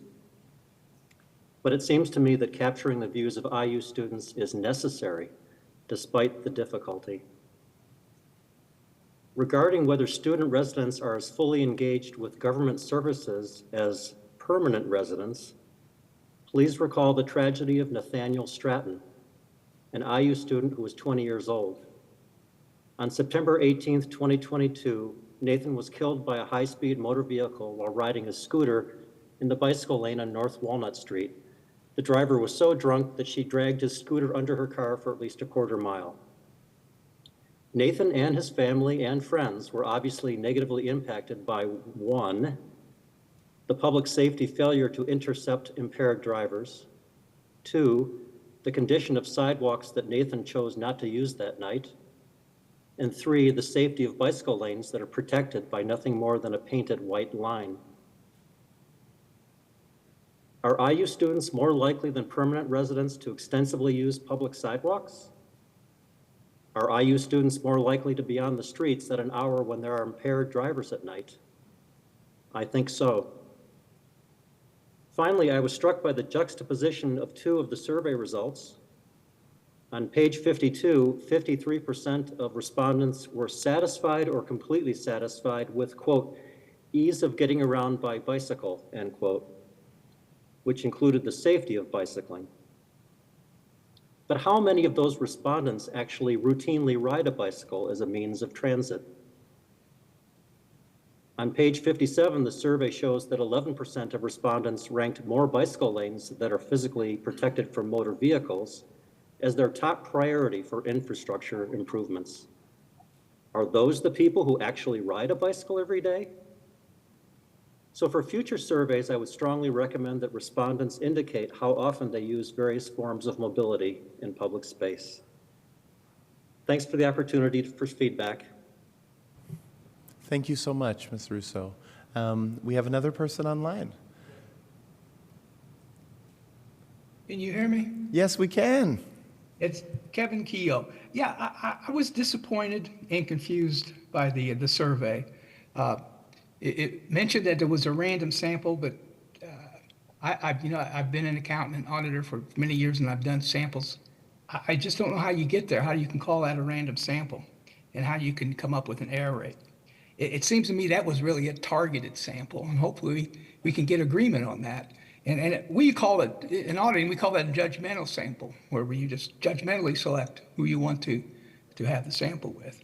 And I also did a calculation of the sample size you would need for the city of Bloomington, 85,000, you sample of 380. I know it's difficult, but if you focused on those 380 and get a true random sample, you can make some statistical judgments, and the data really would be it would be of a higher quality and a higher integrity. But all I can say is, you got a survey of 600 residents out of 85,000. You know how much you can say about it. On parking, I think you should look at it strategically, and you need to look at parking and public transportation strategically. And I think there's a lot of synergy between the two, because I think if you look at this way, I think the objective would be really to discourage local residents from parking downtown much. But when they need to, you want to make it affordable. But you want to encourage public transportation. And I really encourage you to look at making it free for all the residents of Bloomington. I think it would make sense to have free public transportation for all residents of Bloomington. But the thing is, for out of town, if you're not a local resident, you charge what the market will bear, and really enforce it. And especially when there's high density football games, special events, where you really focus on the numbers and the congestion and try to control it. So anyway, those are my comments tonight. Thank you so much. Thank you so much, Mr. Keogh. Is there anybody else online? Anybody else in chambers? All right, we made it through the marathon of reports. That was wonderful. Congratulations. We'll now move on to some issues related to boards and commissions. Are there any? Excuse me, Yes. Mr. Chair. Under council committee reports, was there a report from the hiring committee? Thank you. Nothing specific. No, I think. Did you want to give a report? I don't. No, we amended the agenda to. I think put we're that okay. there. I Okay, think no we're okay. report. Yes. Okay. Yeah, no, thank Thank you. you. Thank you. Okay, we have some issues around boards and commissions. Are there any motions? No? No? Oh, okay. Got it. Okay. We will move on now to legislation for first readings. I move that ordinance 2026-18 be introduced and read by the clerk by title and synopsis only, please. Second. There's a motion, a second. Any discussion? All right. Will the clerk please call the roll? Councilmember Zulik? Yes. Asari? Yes? Daley? Yes. Rallo? Yes. Ruff? Yes. Rosenbarger? Yes. Strasburg? Yes. And Piedmont Smith? Yes. Thank you very much. Will the clerk please read? Sure thing. Ordinance 2026. Let me try that again. I'm so sorry. Ordinance 2026-18, adopting guidelines and requiring formal written commitments as a condition of eligibility for on-premises alcoholic beverage permits within eligibility statutory districts. Council sponsor is Councilmember Asari. The synopsis is as follows. This ordinance establishes guidelines for any applicant to eligible alcohol permit programs found in Indiana Code 7.1.320, including those eligible licenses within the city's existing downtown redevelopment district and historic district. This ordinance requires applicants to enter into a formal written commitment pursuant to Indiana Code 7.13-3-19-17 as a condition of eligibility. Thank you. I move to discuss ordinance 2026-18. Second. Okay, there's been a motion and a second. Will the clerk please call the roll? Nope. Nope. Yeah. Yes, we do. Yes. Will the clerk please call the roll?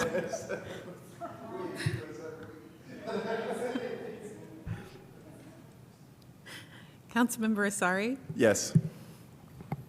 Daley? Yes. Rallo? Yes. Ruff? Yes. Rosenbarger? Yes. Strasburg? Yes. Piedmont Smith? Yes. And Zulik? Yes. Thank you. Thank you. That passes. I'll give it Okay, to Council. I'll be very brief, have a few introductory remarks, and then wonderful colleague Jane Cooper-Smith, I hope will have a few comments. This is coming now in a slightly new form, a completely new form from the resolution that was presented a few weeks ago in hopes of reflecting immediately some of the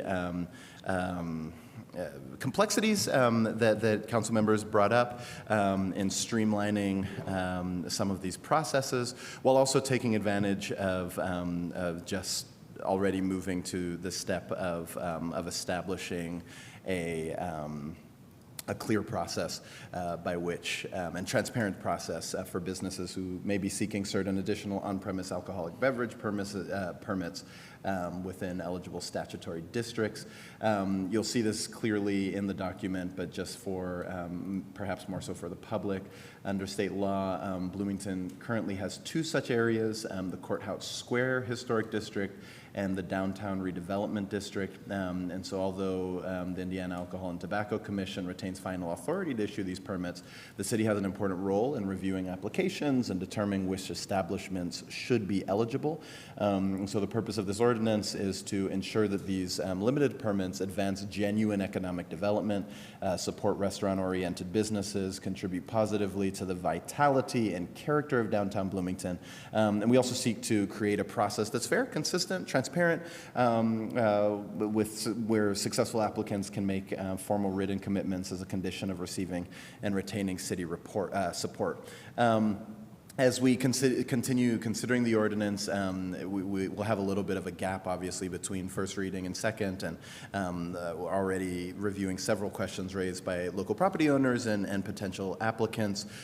These include whether the definition of a restaurant should be clarified. I think I'm very open to changing that to make it perhaps a little bit more broad, whether local ownership and proprietor requirements are sufficiently flexible for a context where, for example, locally owned property is seeking making an outside restaurant operator within their premise, whether the fixed time of midnight closing it may unintentionally exclude otherwise desirable concepts, including things like late night dining, music, entertainment-oriented establishments, et cetera. And we're also considering the implications of the living wage provisions and how we might work those through, particularly with tipped employees, whether the application process should allow a staged or conditional approval when a property owner is restoring a significant or blighted property but has not yet secured the final operator, and whether we should more clearly define what constitutes material change requiring further review. So obviously not reasons to abandon the framework. We're working on this, being iterative, all questions about how to make this work as effectively as possible. But I think what's most important about all of this is that we're establishing a framework that we can continue to improve upon, also bringing attention to the fact that this is something that, business owners, Jane and I have been working on this for over a year now, really engaging with the businesses downtown of trying to figure out ways to improve opportunities for investment in Bloomington, opportunities for restaurateurs and others who are trying to make Bloomington, keep Bloomington the vibrant place that it is. And so really particularly interested in protecting the public interest without unnecessarily limiting sort of, strong, hyper strong concepts.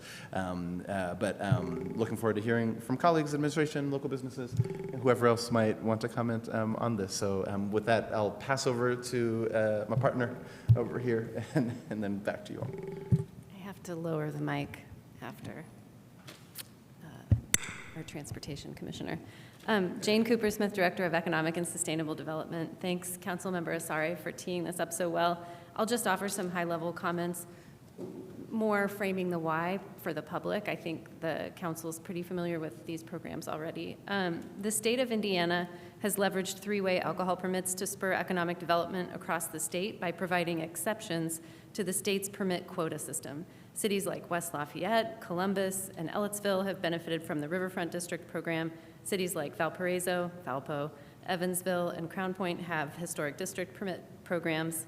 The state has also created additional permits in communities like Carmel, Fishers, Westfield, and others. And on February 24th, 2026, Governor Braun signed into law Senate Bill 89, which granted 2 additional three-way alcohol permits to Bloomington.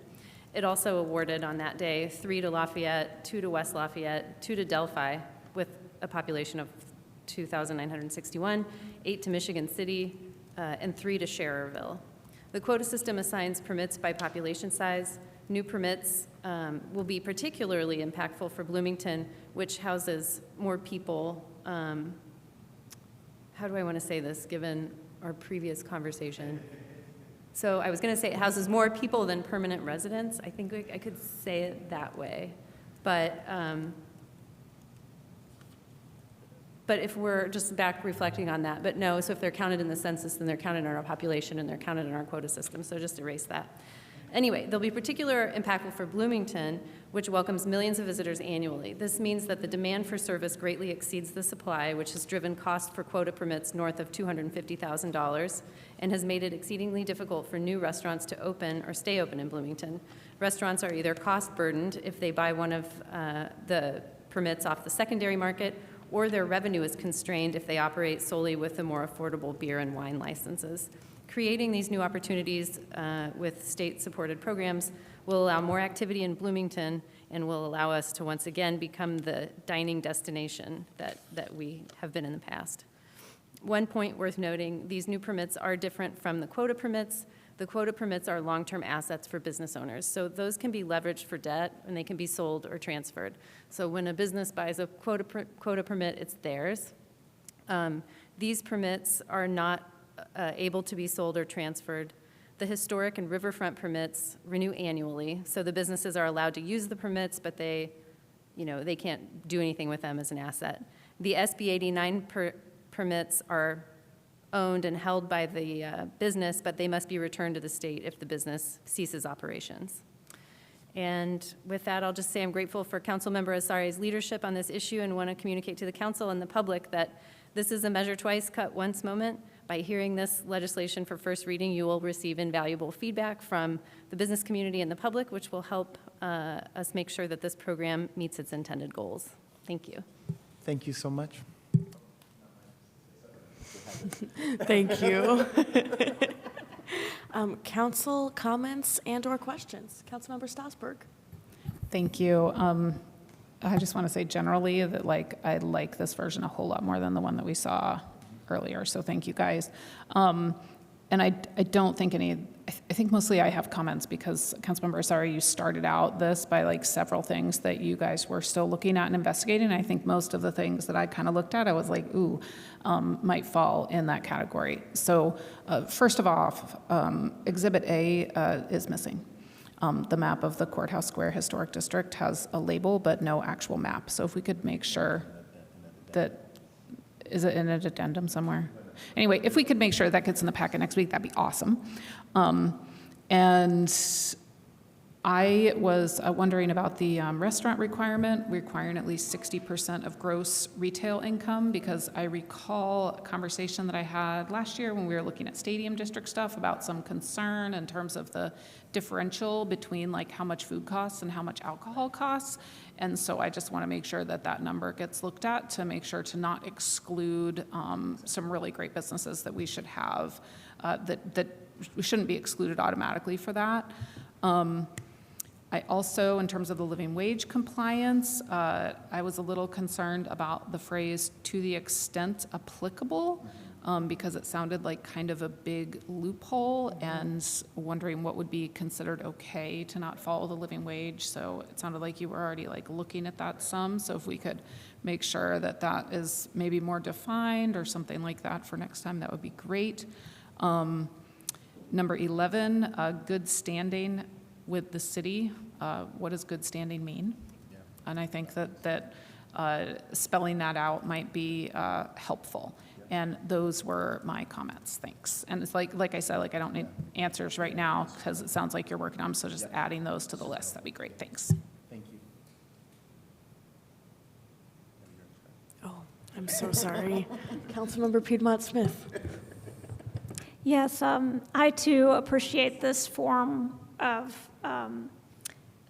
letting the city council weigh in and support certain applications. I appreciate this format of that as opposed to the resolution that we had earlier. This makes more sense, so thank you for that. And I would say that some of the evaluation criteria are still rather vague. What is the contribution to the beauty and vitality of downtown, riverfront, or district? I'm not sure. That's pretty subjective. And then workforce practices, I'm not sure what is meant there. So those are two I would ask for clarification. Thank you.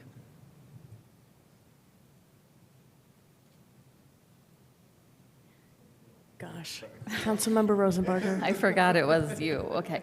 Thanks for bringing this, and I'm excited about having fewer barriers to new restaurants and bars. For that reason, I know we're going to maybe look at that restaurant requirement. I am not a fan of it at all. I know that I have heard from some existing bar owners that they want it because they don't want just more bars here, which I don't think is a compelling reason that a bar owner doesn't want it. But I just think that we're trying to lessen the cost of entering the hospitality market, basically, and then we're kind of saying, except now you also, if you want to serve cocktails, you have to open a restaurant that is $150,000 to $500,000. And I think still in Bloomington, there are things that we could have here that we don't have, like a jazz bar or a wine bar or a place that is container restaurants and cocktails where sometimes it doesn't make a lot of sense to have a lot of restaurants in those beer garden areas competing against each other, and you need fewer restaurants and maybe more alcohol or drink options. So I just think, I also think with Bloomington kind of creating new hubs that we should have bar-only options in places like the Gateway, Gateway North and things, so that people don't always have to travel. far distances, and we have a lot of housing up there in density. So I like the idea of looking at letting the market decide what gets started and what is kept, instead of saying like it has to be a restaurant. Thank you so much. Thank you. I might respond. Can I respond? Yeah, Just, please. though it wasn't a question, because I love that. I note that that entered the discussion when we were talking about Stadium District, and there was concerns from residents about a proliferation of bars, right? And particularly because 50% of our almost permanent residents are students, particularly because of that, I think that there is a desire a little bit not to, shape the market entirely, but to at least consider that. Now, if you see within the written agreements, it's not like that's it has to be that case. So, certainly, and I think importantly, the shift from last round of feedback here is, allowing ESD to execute on some of those judgments. And so depending on, because you could imagine that these things change as things go developing. And so, I think the idea here is to say, hey, here's some things you might want to consider and that we want you to keep in mind, but recognizing that the market is going to change, needs might change, et cetera. But I agree with you. It's not the goal is not sort of anti-competitive or protectionism here, but is, I think a lot of residents are concerned that if we are to establish a downtown district, and I mean I'm speaking as a teetotaler myself, but like if you're going to establish a downtown district, that we're going to have this proliferation of bars, and the goal is to say that's not the goal of being able to do this. It's to make viable restaurants and other types of hospitality. So there's I think a little bit of a tension there in the sense that I don't see it as written as like must be this way. Just I see it as things to consider within establishing the written agreement. But would love more thoughts on that. Thank you. Councilmember Rosenberger? Okay, I just thought it was sort of like in the requirements of, I mean, it's like my packet scrolled without me making it, so I lost it. I guess I think too, we're not set on what it is right now, right? Like, oh, here we go, because it's the third requirement. 60%, I think, means that it is a restaurant and it's not just serving food on the side. And I think the Heartwork owner said, like, they wouldn't qualify. And, like, that is it's almost the only place in Bloomington right now that allows children and where you order at a bar, So I just think the 60% is too much. And I think too, it's not just about, I think the open market really should decide, but I think too, it's like we are leaving out humans if we're saying like you basically have to go buy food when you go out versus like, or feel awkward not buying food. And I do think we don't have a lot of places for older people. And all I'm saying is that I think we could also move that away from minimum eligibility criteria to somewhere else, right? So that it's, that's. Other questions or comments or comments? Nope. Okay, then we will move to public comment. If you are in chambers, please rise and approach the podium. If you are on Zoom, please raise your hand and we will come get you. When you get to the podium, if you could sign in and state your name or alias for the record, that would be much appreciated. You'll have 3 minutes.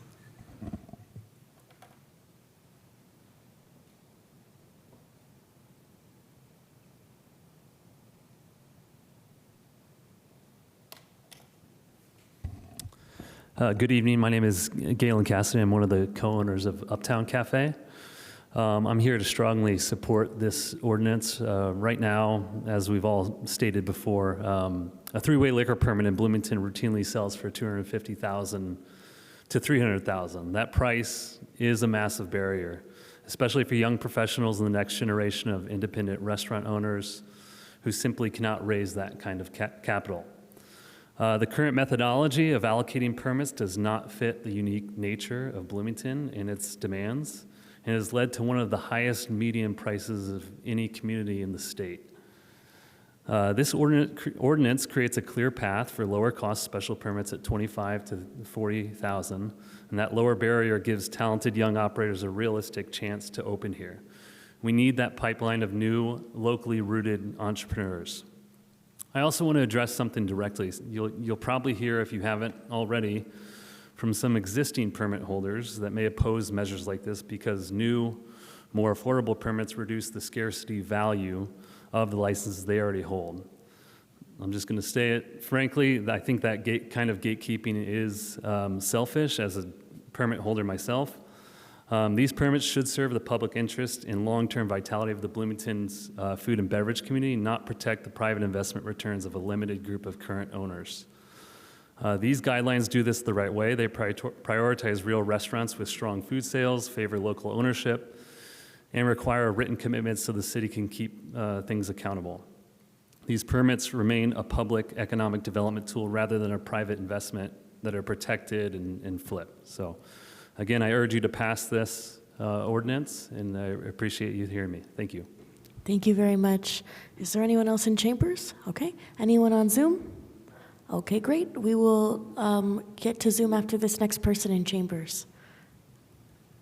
Good evening, Council. This is Randy Cassidy, the local citizen here. And taking into consideration the timing of this ordinance, it couldn't get better if you were at the Taste of Bloomington on Saturday. It implemented, when we had the taste and the way it worked, that we saw the independence, the unique restaurants, and the quality and diversity of our community. When we look at this liquor license, as they say it, and putting it in the control of the city council, the local residents, and the people that are going to grow things that will start that generation, that keep the vibrancy that we've had over the years. There's details to be worked out, but through the work of ESD, the council, and the discussions, it seems as though, after reading it and the districts, that we're now on the right path to continue to keep that independence, diversity, and quality of culture and food that helps bring us all together. So I would highly encourage that you continue on and move this forward so we can keep what we've grown for the years and what will come in the future. Thank you. Thank you very much. And now we'll go to the commenter on Zoom. You should be able to unmute relatively shortly. You'll have 3 minutes. Please state your name for the record. Thank you. Hey, good evening again, Council. It's Christopher Emge from the Greater Bloomington Chamber of Commerce. I first want to commend the work of President Sari, Director Cooper Smith, on the work they've been doing the past year, the improvements they've made recently. I also want to echo the sentiments of Mr. Cassidy and Mr. Cassidy on their public comments. The Chamber strongly supports additional alcohol permit opportunities as an economic driver, and a very cheap economic driver. These permits can lower the real barriers for economic independence, fill vacant spaces, create places that better serve residents and visitors. And much like Councilmember Rosenbarger, I sort of see that we have relatively few small adult-oriented gathering places where people can meet, drink over conversation without being full-service restaurants or brewery or a late-night bar. Not every neighborhood gathering needs to have a large volume of food and alcohol to have value. Let's remember that smaller, well-run establishment can still add vitality and create the kind of social space that many adults in this community say is missing. We understand the council wants safeguards, the chamber wants safeguards. These permits should support active business, not speculation, remain tied to the establishment they're intended to serve, and not be warehoused or transferred. The key is making these clear and easy to administer. We encourage the council to avoid any compliance system going around revenue calculations, repeated access to business records, or routine appearances before council. Creates real costs for city staff, and we should be lowering the amount of work of city staff and business owners. The city needs to administer this program with a limited staff capacity. Simpler standard would require operational kitchen, maybe without food available while having food available while alcohol is served, if we want to require that, that food portion of it. That reduces the administrative burden while still supporting responsible service, allowing different models to really succeed in that. I also want to flag the provision that has been mentioned by Councilmember Sari, and that is that this be a vehicle for expanded wage mandate. Traditional living wage calculation doesn't reflect tip service work functions, and applying that through this process could quietly price these small businesses out and have unintended consequences. And we've seen a business try this before. So a few additional considerations. Local owners should be encouraged without hard residency requirement. Routine changes in menu staffing hours should be handled administratively rather than go to council review. Let me look. Anyway, yeah, I think that's everything. The chamber supports moving forward this. This is exciting. We ask the council to preserve safeguards against speculation and misuse, but having predictable, affordable, and workable for small business that it's meant to support. And I thank you for your time tonight. Great, and we thank you for yours. Thank you. Are there any motions at this? Oh, I'm sorry.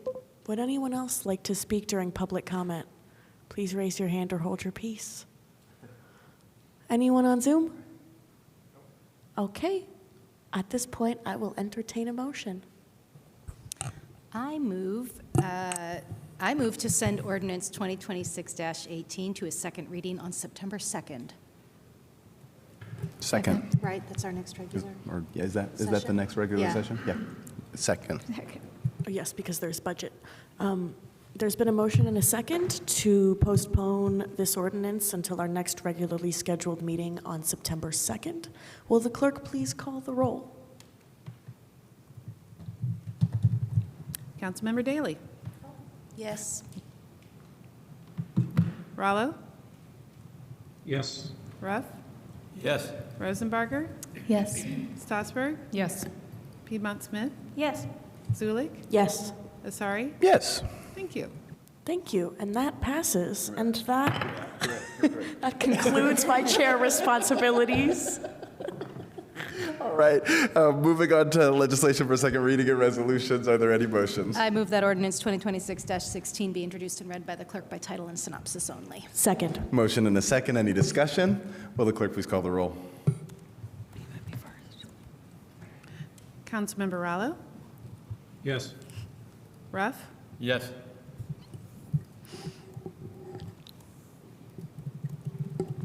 Don't know what's happening there. Okay, Rosenbarger. Yes. Strasburg. Yes. Piedmont Smith.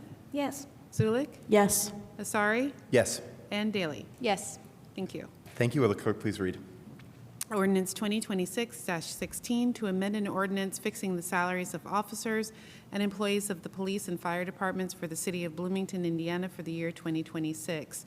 The synopsis is as follows. Ordinance 2026 amends Ordinance 2025-38 by adding a lieutenant position within the police department. I move that ordinance 2026-16 be adopted. Second. All right. We have already heard this presentation, right? Did Director Paycheck, did you want to add anything? Answers? I also see that Chief Dekoff has waited very patiently all night here. So if you'd like to just answer the question that we asked, and then there may be a handful of follow-ups, and then we can move on. There were some amendments that were submitted for typos. I believe Councilmember Piedmont Smith were going to sponsor them. Good point. Do you want to introduce those at this point? Yes, I only have one for each ordinance. So I will introduce Amendment 1 to Ordinance 2026-16. Second. And these were sent out in Addendum 3 to our council packet at 6:29 p.m. today. So sorry about that, but they really are just correcting some typos. This amendment updates proposed ordinance 2026-16 to correct typos and inadvertently transposed numbers. And I will mention that, so the ordinance in our packet for this week was already corrected. So this is, but it needed to be done as an amendment. So this is an amendment to the language that was in your packet last week. So just to clarify for staff, department heads for future, if an ordinance has already been discussed once, then rather than submit a new ordinance with the corrections, an amendment needs to be prepared. Okay, thanks. Thank you. Questions on the amendment? All right, motions. Before that, any public comment on this amendment? No one. I'm so surprised. Anyone online would like to make a comment on this amendment? Fantastic. Back to council. Motions. So, no, we have them already. Will the clerk please call the roll? Sorry. Councilmember Ruff? Yes. Rosenberger? Yes. Strasburg? Yes. Well, I'm reading through the red line right now. Piedmont. I'm trusting Councilmember Piedmont Smith. Piedmont Smith? Yes. Zulik? Yes. Asari? Yes. Daly? Yes. And Rallo? Yes. Thank you. All right. Thank you very much. Are there any other amendments to the proposed legislation? I don't believe so. All right. Well, so with that, as amended and questions pending, to you, Director. Thank you again, Councilmember Piedmont Smith. Shar Paycheck, Director of Human Resources. Like you said, you heard the presentation related to this last week. I just wanted to recap that council had a couple questions. My takeaways for this: you wanted some further explanation of the long-term fiscal implications for this request for public safety. You also wanted some confirmation around how many sergeants there are now and how many are being proposed. You had questions on if there were similar-sized departments that were structured like our police department here at the city of Bloomington, as far as like number of staff and responsibilities. And you also had some questions around how this shift in workload from the requested change in lieutenants and sergeants would affect some of the staff stressors that you have heard commented on before. And so I have my colleagues here, Controller McKim, who will affirm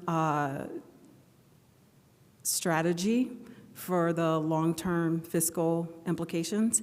And then we also have Chief Dekoff here, who will follow Controller McKim to answer questions that you have about the structure of the police department.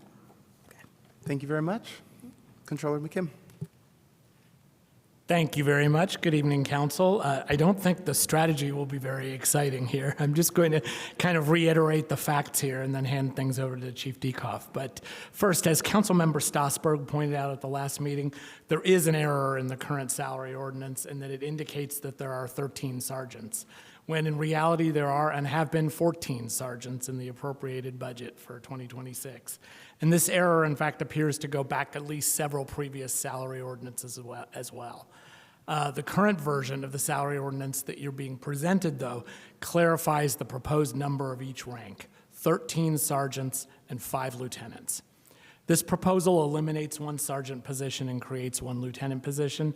The estimated cost of this change in salaries and benefits is $19,969 for a full year and prorated to about $76.80 for the rest of this year. The cost for 2026 will be absorbed through unspent appropriations in the ones category. And the removal of 1 sergeant position and creation of an additional lieutenant position has already been included in the police budget submission for 2027 that you'll be considering very soon. So I will hand things over here to Chief Dekoff, who can kind of address the concerns and comments raised last week during the first reading.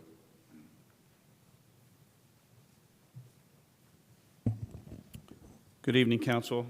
Mike Dekoff, Police Chief for the City of Bloomington. I was asked to address kind of the need for this position. So we currently have an administrative sergeant, and all they do is manage our training. We have a pretty streamlined staff starting probably 35 years ago. The chief at the time started eliminating some of the administrative positions that were had. For instance, we had 2 deputy chiefs, we had captains on every shift.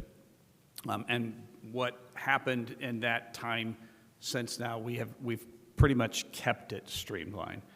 I have 1 deputy chief, I have 2 captains, one's over the administrative part of the department, one's over the operations part of the department. And then we have lieutenants that run each shift, and we have a lieutenant that runs the detective division. Those lieutenants have sergeants under them, and the way our staffing and shift schedules work, there are 3 rotations of officers on each shift. So there's a sergeant over each rotation. That allows us, if there would be some type of emergency or like little 500 scheduling, what we do is we operate by squads, which are a rotation, and then there is a supervisor over that squad. So that helps us maintain supervisory control over what our people are doing. It helps us comply with national CALIA standards and the span of control that supervisors have. This new position that we want to do is we're basically replacing a sergeant with a lieutenant, because a lieutenant has more authority, has more ability to direct operations than a sergeant does. And we are looking to actually expand what that position does, because we struggle right now on special projects to have oversight over those. We don't have the personnel to help us research different things, and this new role, this new position, we believe will be very instrumental in not only managing training, but will also help with those projects and help us do research and look into other types of things that we could do differently at the police department. Thank you so much, Chief Dieckhoff. Any further questions? Councilmember Stossberg. This might be for the controller. What is the implication that for however many years the documents have just been wrong about the number of sergeants that we have? I can probably answer that. It's not been filled, so it's just kind of been on the books, but we've never had 14 sergeants. Okay, how has it actually been on the books if it's not in this ordinance? I can't answer that. I don't know how that, I don't know how I guess that's why I figured the controller needs it. I mean, I wasn't here, so I can't answer as to why it came that way. But that is the number of sergeant positions that you as a body have appropriated in the police budget over the years. So there are lines in the budget for 14 sergeants. You all have appropriated funding, and maybe previous councils have appropriated funding for 14 sergeants, but somehow there was just a disconnect between the salary ordinance document and the budget as appropriated. So basically, somewhere along the way, the 98,000 and some was multiplied by 14 instead of 13, and this just wasn't updated and nobody caught it. As Director Pajak just said, she and I both been kind of looking at previous, it's been at least 10 years. So yes, at some point, possibly that happened. I mean, I'm sure it's not the only time in which various documents disagree, but yeah. Great, thank you. Thanks so much for looking into that. Clearly, we didn't realize it either because we never filled it, so. Any other questions? I was going to say Councilmember Allen, Council Attorney Allen. Yeah, thank you. I just wanted to point out something on the amendment really quickly. There was a carryover of the red line edit, but without the strike through, so I apologize for that. On Section 3 of the amendment, to remove any ambiguity, the amount equal to should be 89,626, and then as follows, equal to again 89,626 instead of what it is now, which is 89,266,626, which is incorrect. So that is a correction on paragraph 3 to the amendment. Just the red line version that was attached to the amendment, which is essentially what council was basing their motion off of, is correct and shows the proper red lines. It just didn't transfer over with the redacted part. Thank you, Attorney My Allen. apologies for the error. Thank you. Thank you. Thank you so much. Others, comments, questions? If not, happy to go to public comment. Let's go to public comment. Anyone like to comment? All right, online? Okay, coming back to you. Are there any motions or final comments? Do it. Do it. No, thanks. I just wanted to say thank you to Director Paycheck for not only answering our questions, but citing your sources, bringing them actually in with you. That was pretty awesome, above and beyond. So thank you to everybody.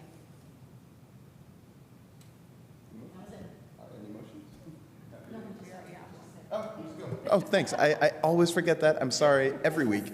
Will the clerk please call the roll? Councilmember Rosenbarger, Yes. Stossberg, Yes. Piedmont Smith, Yes. Zulik, Yes. Asari, Yes. Daley, Rallo, Yes. and Ruff. Yes. Thank you. Excellent. Thank you for your patience. Thank you for being here. We'll move on.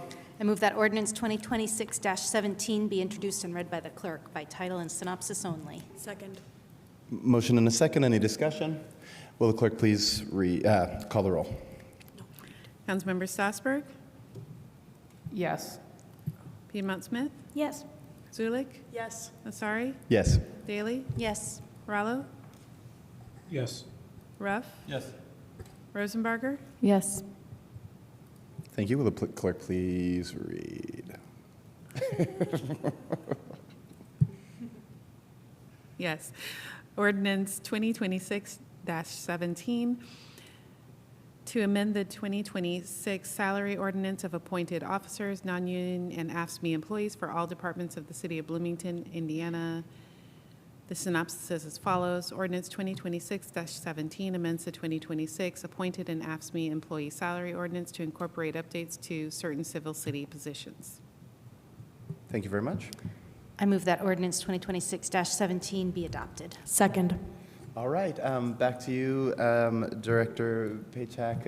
We had questions. You can answer them. Should I move Amendment 1? Yes, please. Bless you. I move Amendment 1 to Ordinance 2026-17. Second. All right. So again, this is a correction of typos and one misplaced job title that was in the wrong chart. And again, it's a correction to the text that was in our July 29th packet.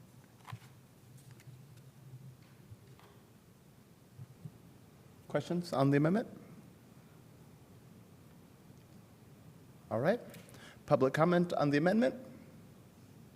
Anyone online? Okay. Back to council. Comments? All right. Will the clerk please call the roll? Yes. Councilmember Piedmont Smith, Yes. Zulik, Yes. Asari, Yes. Daley, Yes. Rallo, Yes. Ruff, Yes. Rosenbarger, Yes. Stossberg. Yes. Thank you. Thank you very much. As amended, to you, Dr. Paycheck. Thank you. You heard this presentation last week. Most of your questions were related to the timing of this request being so close to budget presentations, and also some questions about long-term fiscal impact. I just want to reiterate that these are not new requests. These are concerns that probably came up over a year ago, and this is just the first time that department heads have had an opportunity to make a request. We are trying to put our operations first and our employees, our personnel first, and these requests are us advocating to prioritize our operations in a way that we would be willing to adjust or reallocate funding that is in other categories, again, in order to prioritize personnel and our operations. And so I would just ask you to consider, as the 3 department heads that are represented in this salary ordinance amendment, that you just trust and consider that we have been thinking about this for a while now, and these are the requests that we have in front of you. So I wanted to address timing. And if you had some more questions about long-term fiscal impact, I don't know what more Controller McKim can help explain, but he is here if you have some additional questions. And again, last week, your questions were very specifically related to timing and long-term fiscal impact. So we'll take any questions that you have. I think I can provide a little additional information. Thank you, Council. Yeah, so I wanted to address the fiscal impact in a little more detail of both the changes proposed for human resources, in particular the reclassification from a grade 5 to grade 7, and then also the reclassification from a grade 8 to grade 9 for public works. So first of all, the fiscal impact of the HR changes. As Director Paycheck has already discussed, these changes allow some tasks to be performed in-house rather than by outside consultants. The costs of the upgrade consist of the difference between grade 5 to grade 7 of $22,299 in salary and benefits for a full year, which comes out to $85.76 for the rest of this year. Now, what about the savings? Where does the fiscal impact come? The savings will show up in 2026 in reversions to Category 3. In other words, the department will be using fewer consultants because they'll be doing the work in-house. Those reversions will come into the ED Lit fund and will be much more than the $85.77 cost of the upgrade. And in 2027, the Category 3 expenses have already been reduced in their proposed budget by $41,000. So again, that $41,000 reduction in consulting in the Category 3s more than makes up for the approximately $22,000 cost of the upgrade.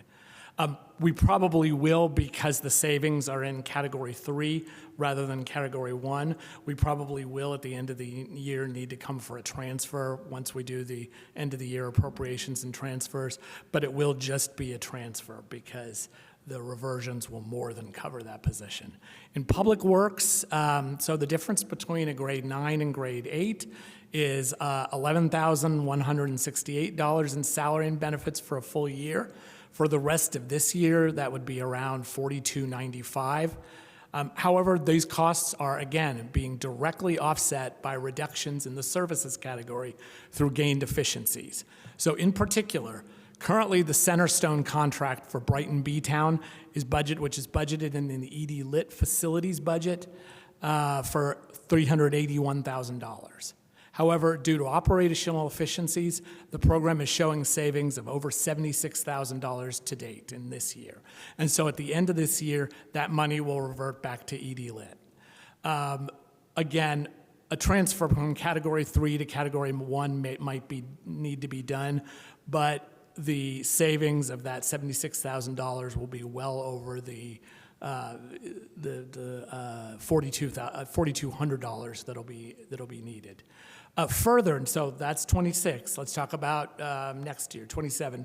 These savings carry through to future years. So in 2027, the Centerstone contract, because of these efficiencies, they are reducing the request from $381,000 to $350,000. So that represents $31,000 in savings. And again, this will more than cover the estimated difference in salary of the special projects and operations manager. So these changes and the savings through the reduced Category 3 requests in the General Fund's Public Works admin budget are already reflected in the 2027 proposed budget. So the fiscal impact of this change is better than neutral as well, both for the rest of this year and for the upcoming budget year. So I'm happy to answer any of the questions about that, and I'm not sure if Director Wason is available online to answer any questions. I think he was intending to be. Well, are there any other questions? Okay, seeing none, we'll go to public comment. Anyone like to comment? Anyone online? Oh, yeah. Back to us. Any comments, please, Councilmember Zulik? Yes, just real quick, I work closely with the downtown specialists and the special projects and operation manager, Ms. Cassie Werney, on a lot of downtown projects, and the downtown specialists do functionally report to Ms. Werney, but feedback that I've gotten is that oftentimes they run into confusion with other departments on who is responsible for what due to the inconsistencies between reality and the organizational chart. So I really believe that this ordinance, as it relates to public works in particular, will allow for stronger accountability and clearer expectations amongst city staff. Excellent. Thank you so much. Councilmember Strasburg.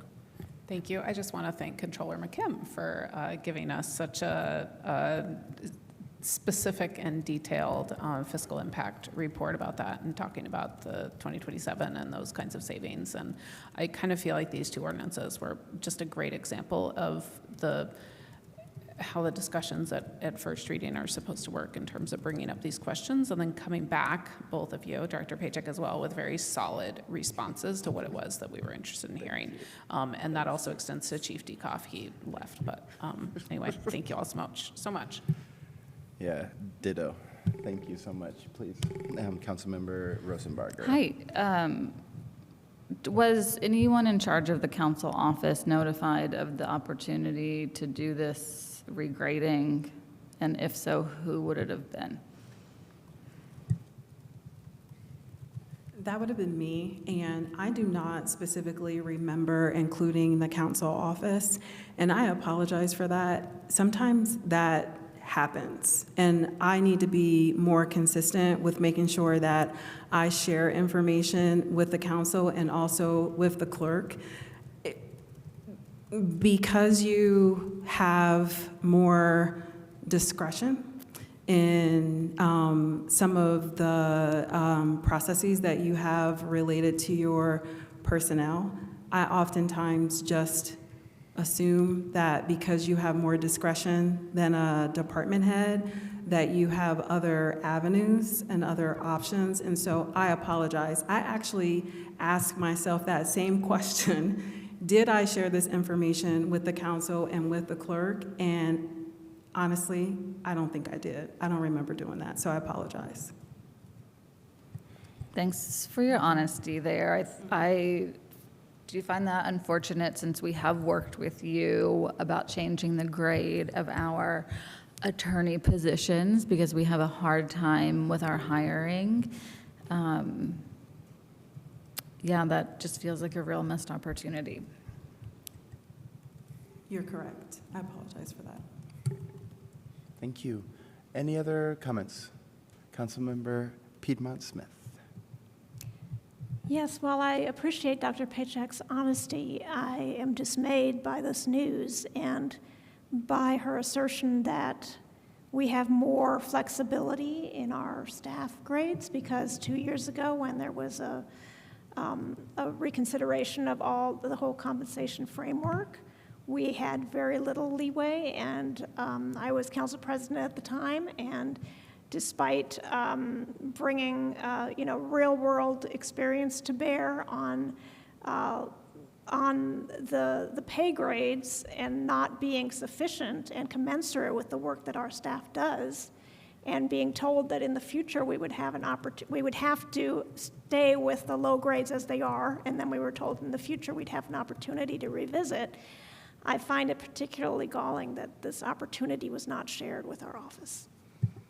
I remember those conversations, and this was as Councilmember Rosenbarger said, this was a missed opportunity. Thank you so much, Director Paycheck. Clerk Bolden. Sorry for interjecting, but I do believe that there were some emails sent in April about updates and staffing from the HR department to the clerk and council office. Just so you know. Councilmember Strasburg. This could have been an oversight, and at the time, we did not have, we had some staffing challenges at the time, so it's hard to know where those emails went, and hopefully we could just move forward from here. Yeah. To consider those positions. And I do recall that former council administrator, Attorney Lehner, did significant work with rewriting the job description and having it regraded for our office researcher. Mm-hmm. So there is at least some of that work that was done by Attorney Lehner. hopefully we can consider revisiting the other roles in our office in the next few months. Thanks. Thank you all so much. All right. With that, clerk, will you please call the roll? Yes. Councilmember Zulik? Yes. Asari? Yes. Daley? Yes. Rallo? Yes. Ruff? Yes. Rosenbarger? No. Strasburg? Yes. Piedmont Smith? Yes. Thank you. I'm sorry, I have a job. Yes, we will move on. Thank you, that passes. Thank you, Director Paycheck. Thank you. We'll move on. If you have any other motions.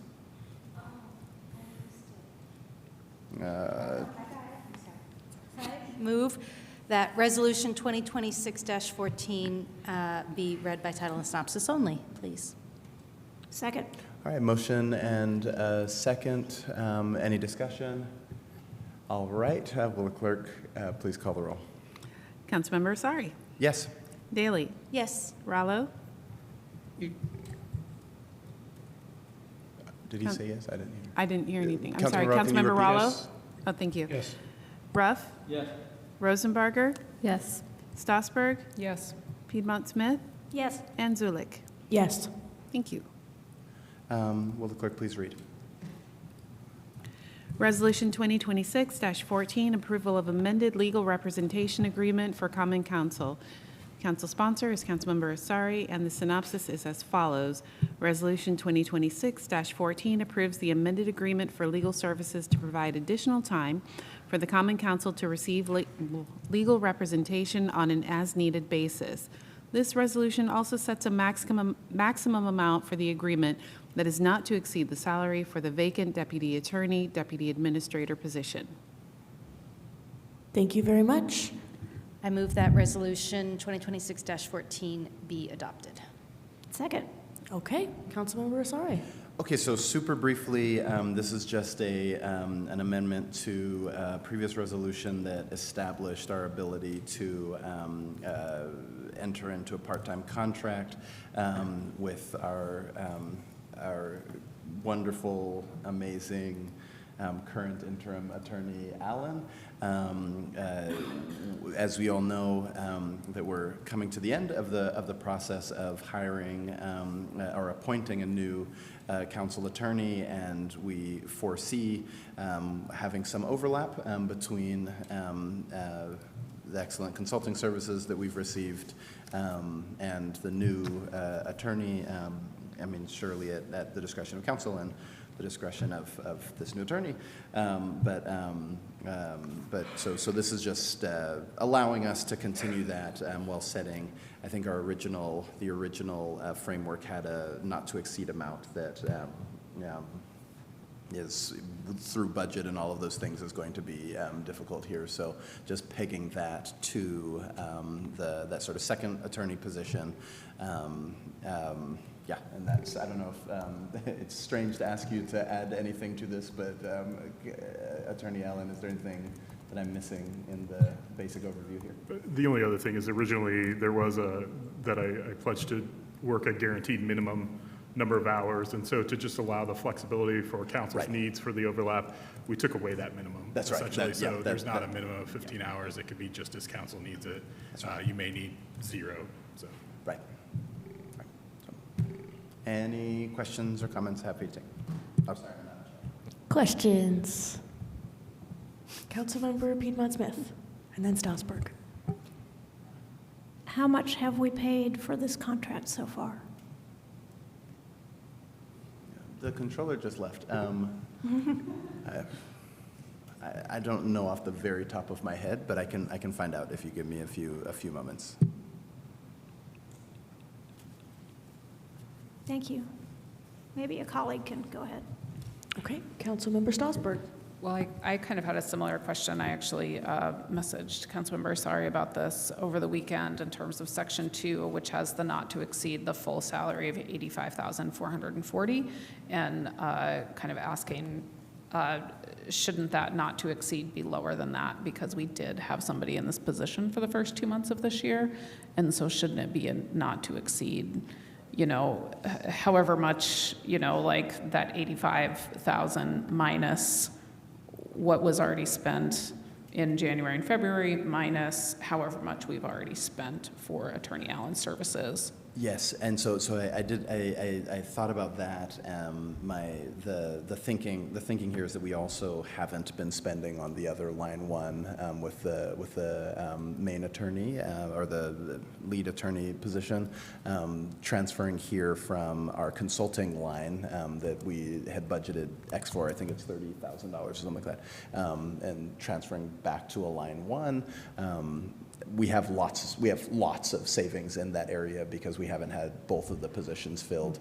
In fact, all three of the positions haven't been filled, right? So this is a whatever the amount is here, it's just pegging it to the fact that we're about to hire, we hope, someone in the lead position, and just sort of saying, this is where we expect it to be, no more than. But again, we've taken out the minimum service hours in the original contract. So, I think that this is an appropriate range. Okay. Okay. I'm also curious in the question that Councilmember Piedmont Smith answered, so I don't know if you've been able to determine that yet. I have the amount if you'd like Go me ahead. to read it off. The amount total that's been invoiced so far is close to the $50,000. It's $49,390. Thank you. Can you repeat that? I'm sorry. It's $49,390. Are there any other questions? Okay, in that case, we'll go to public comment. Would anyone in chambers like to speak? Okay. Would anyone on Zoom have their hand raised? Okay, thank you. We'll go back to council comments. President Asare. So I just have a real brief comment, and this is, something that we brought up.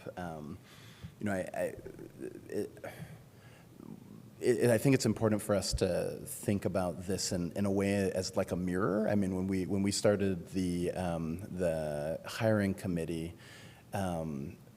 and part of our charge was to get temporary, cover. One of the things that we discussed was like, okay, like, where do we need a lawyer? And I think that this does give, I think, ample evidence of the fact that there are a lot of processes that we do in council that I think we need to think very carefully about, right? Like, sort of paying a lawyer to attend a meeting, for example, is something we should be considering, like how we, especially as we're thinking about, how we continue to staff the office and other changes that we might want to make. But again, a lot of that is on us, right? And I think a lot of it's like habit, that we've talked about in the past, that there's just a lot of spaces where, where we have legal representation where we may not need it. And obviously paying for legal representation by the hour points that out, right? And I'm sorry that I have to say this while Attorney Allen is here, but it's obviously no knock on Attorney Allen. I wish I could just spend all day with Attorney Allen, but the point is, I think that we often hide, right? Because we have these full-time positions. I think that some of those inefficiencies are sort of hidden in our own system, right? Because the people are here, and so I think as we're thinking about restaffing and all of these things, and all of us have expressed those concerns about staff load, time, et cetera. I think this is a really good opportunity for us to think about in a mirror. You can quantify the spaces where that's happening. So I do think it sounds like a staggering number. We have a lot of activity, and there's been a lot to cover in a short time, including long meetings with county and all types of other things that, but anyways, I'm just saying that both to thank Attorney Allen for his service, but also for us to, I think we do need to, it's part of the reason why we're introducing this, because we do need to sort of bring the reins in a bit here, so. Sorry, that was a long speech. Councilmember Piedmont Smith. Yeah, first of all, I'd like to thank Mr. Allen for all of his help in the last several months. And we are very fortunate that he was available and willing to take on this temporary position since he has so much experience with the city. And I think we've all benefited from that. I want to acknowledge also that he had a totally unexpected task this summer when the joint city-county subcommittee on the jail location started meeting. So I really appreciate all of his help. And I also agree with Councilmember Asare that this kind of underlines for us that we're paying legal rates for some work that somebody doesn't need a JD for to do. So we might think about, as we move forward in reorganizing our office, what maybe could be done by somebody who is more interested and more inclined towards just administration and office systems organization, as opposed to somebody who is really has the experience and qualifications of a lawyer. So anyway, thank you, Mr. Allen.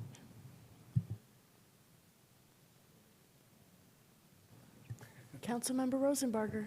Hi, thank you. I think we talk about this a lot, re-examining the roles and responsibilities of the staff we have and what that might look like going forward.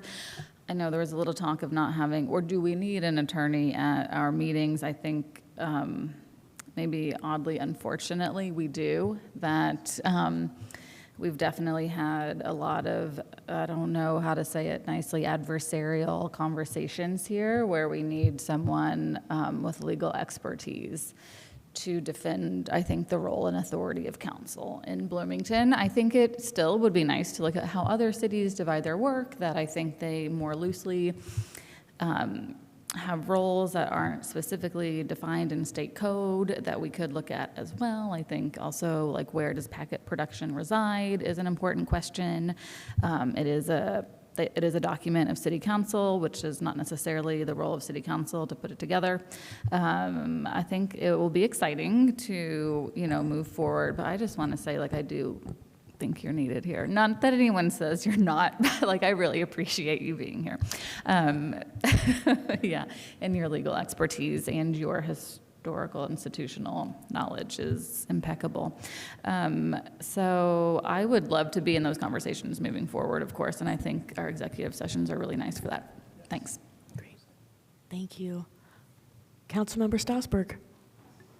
Thank you. I first want to also say a huge thank you to Attorney Allen. I think that his service has been exemplary.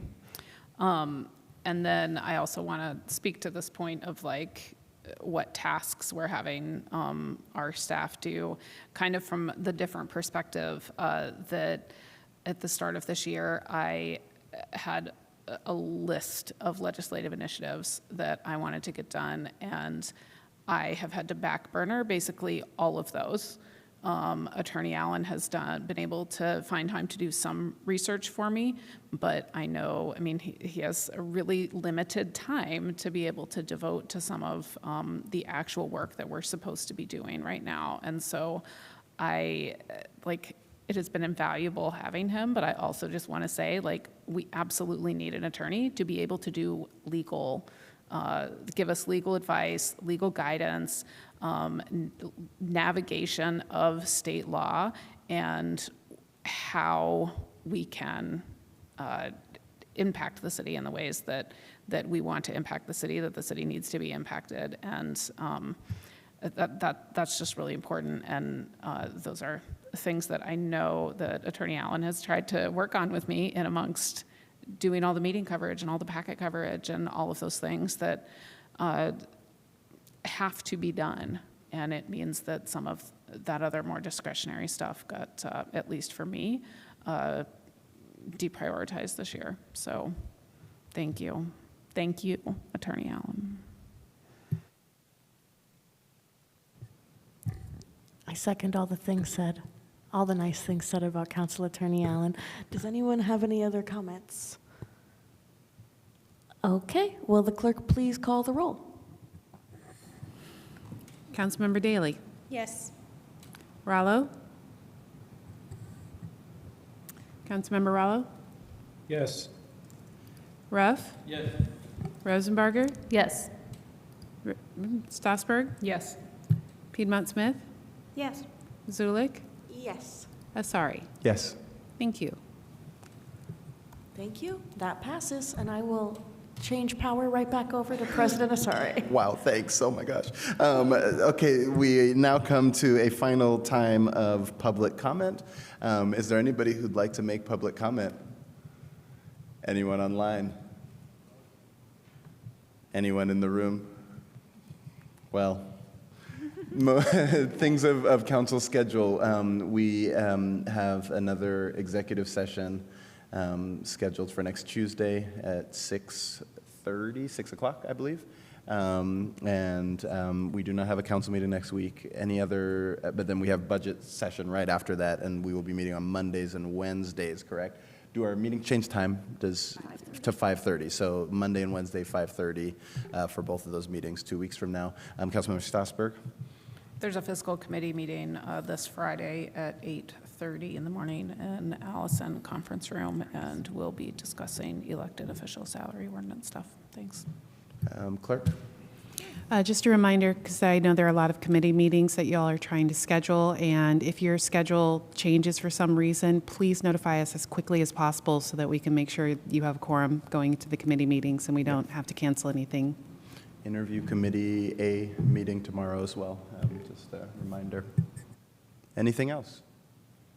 With that, boom, adjourned.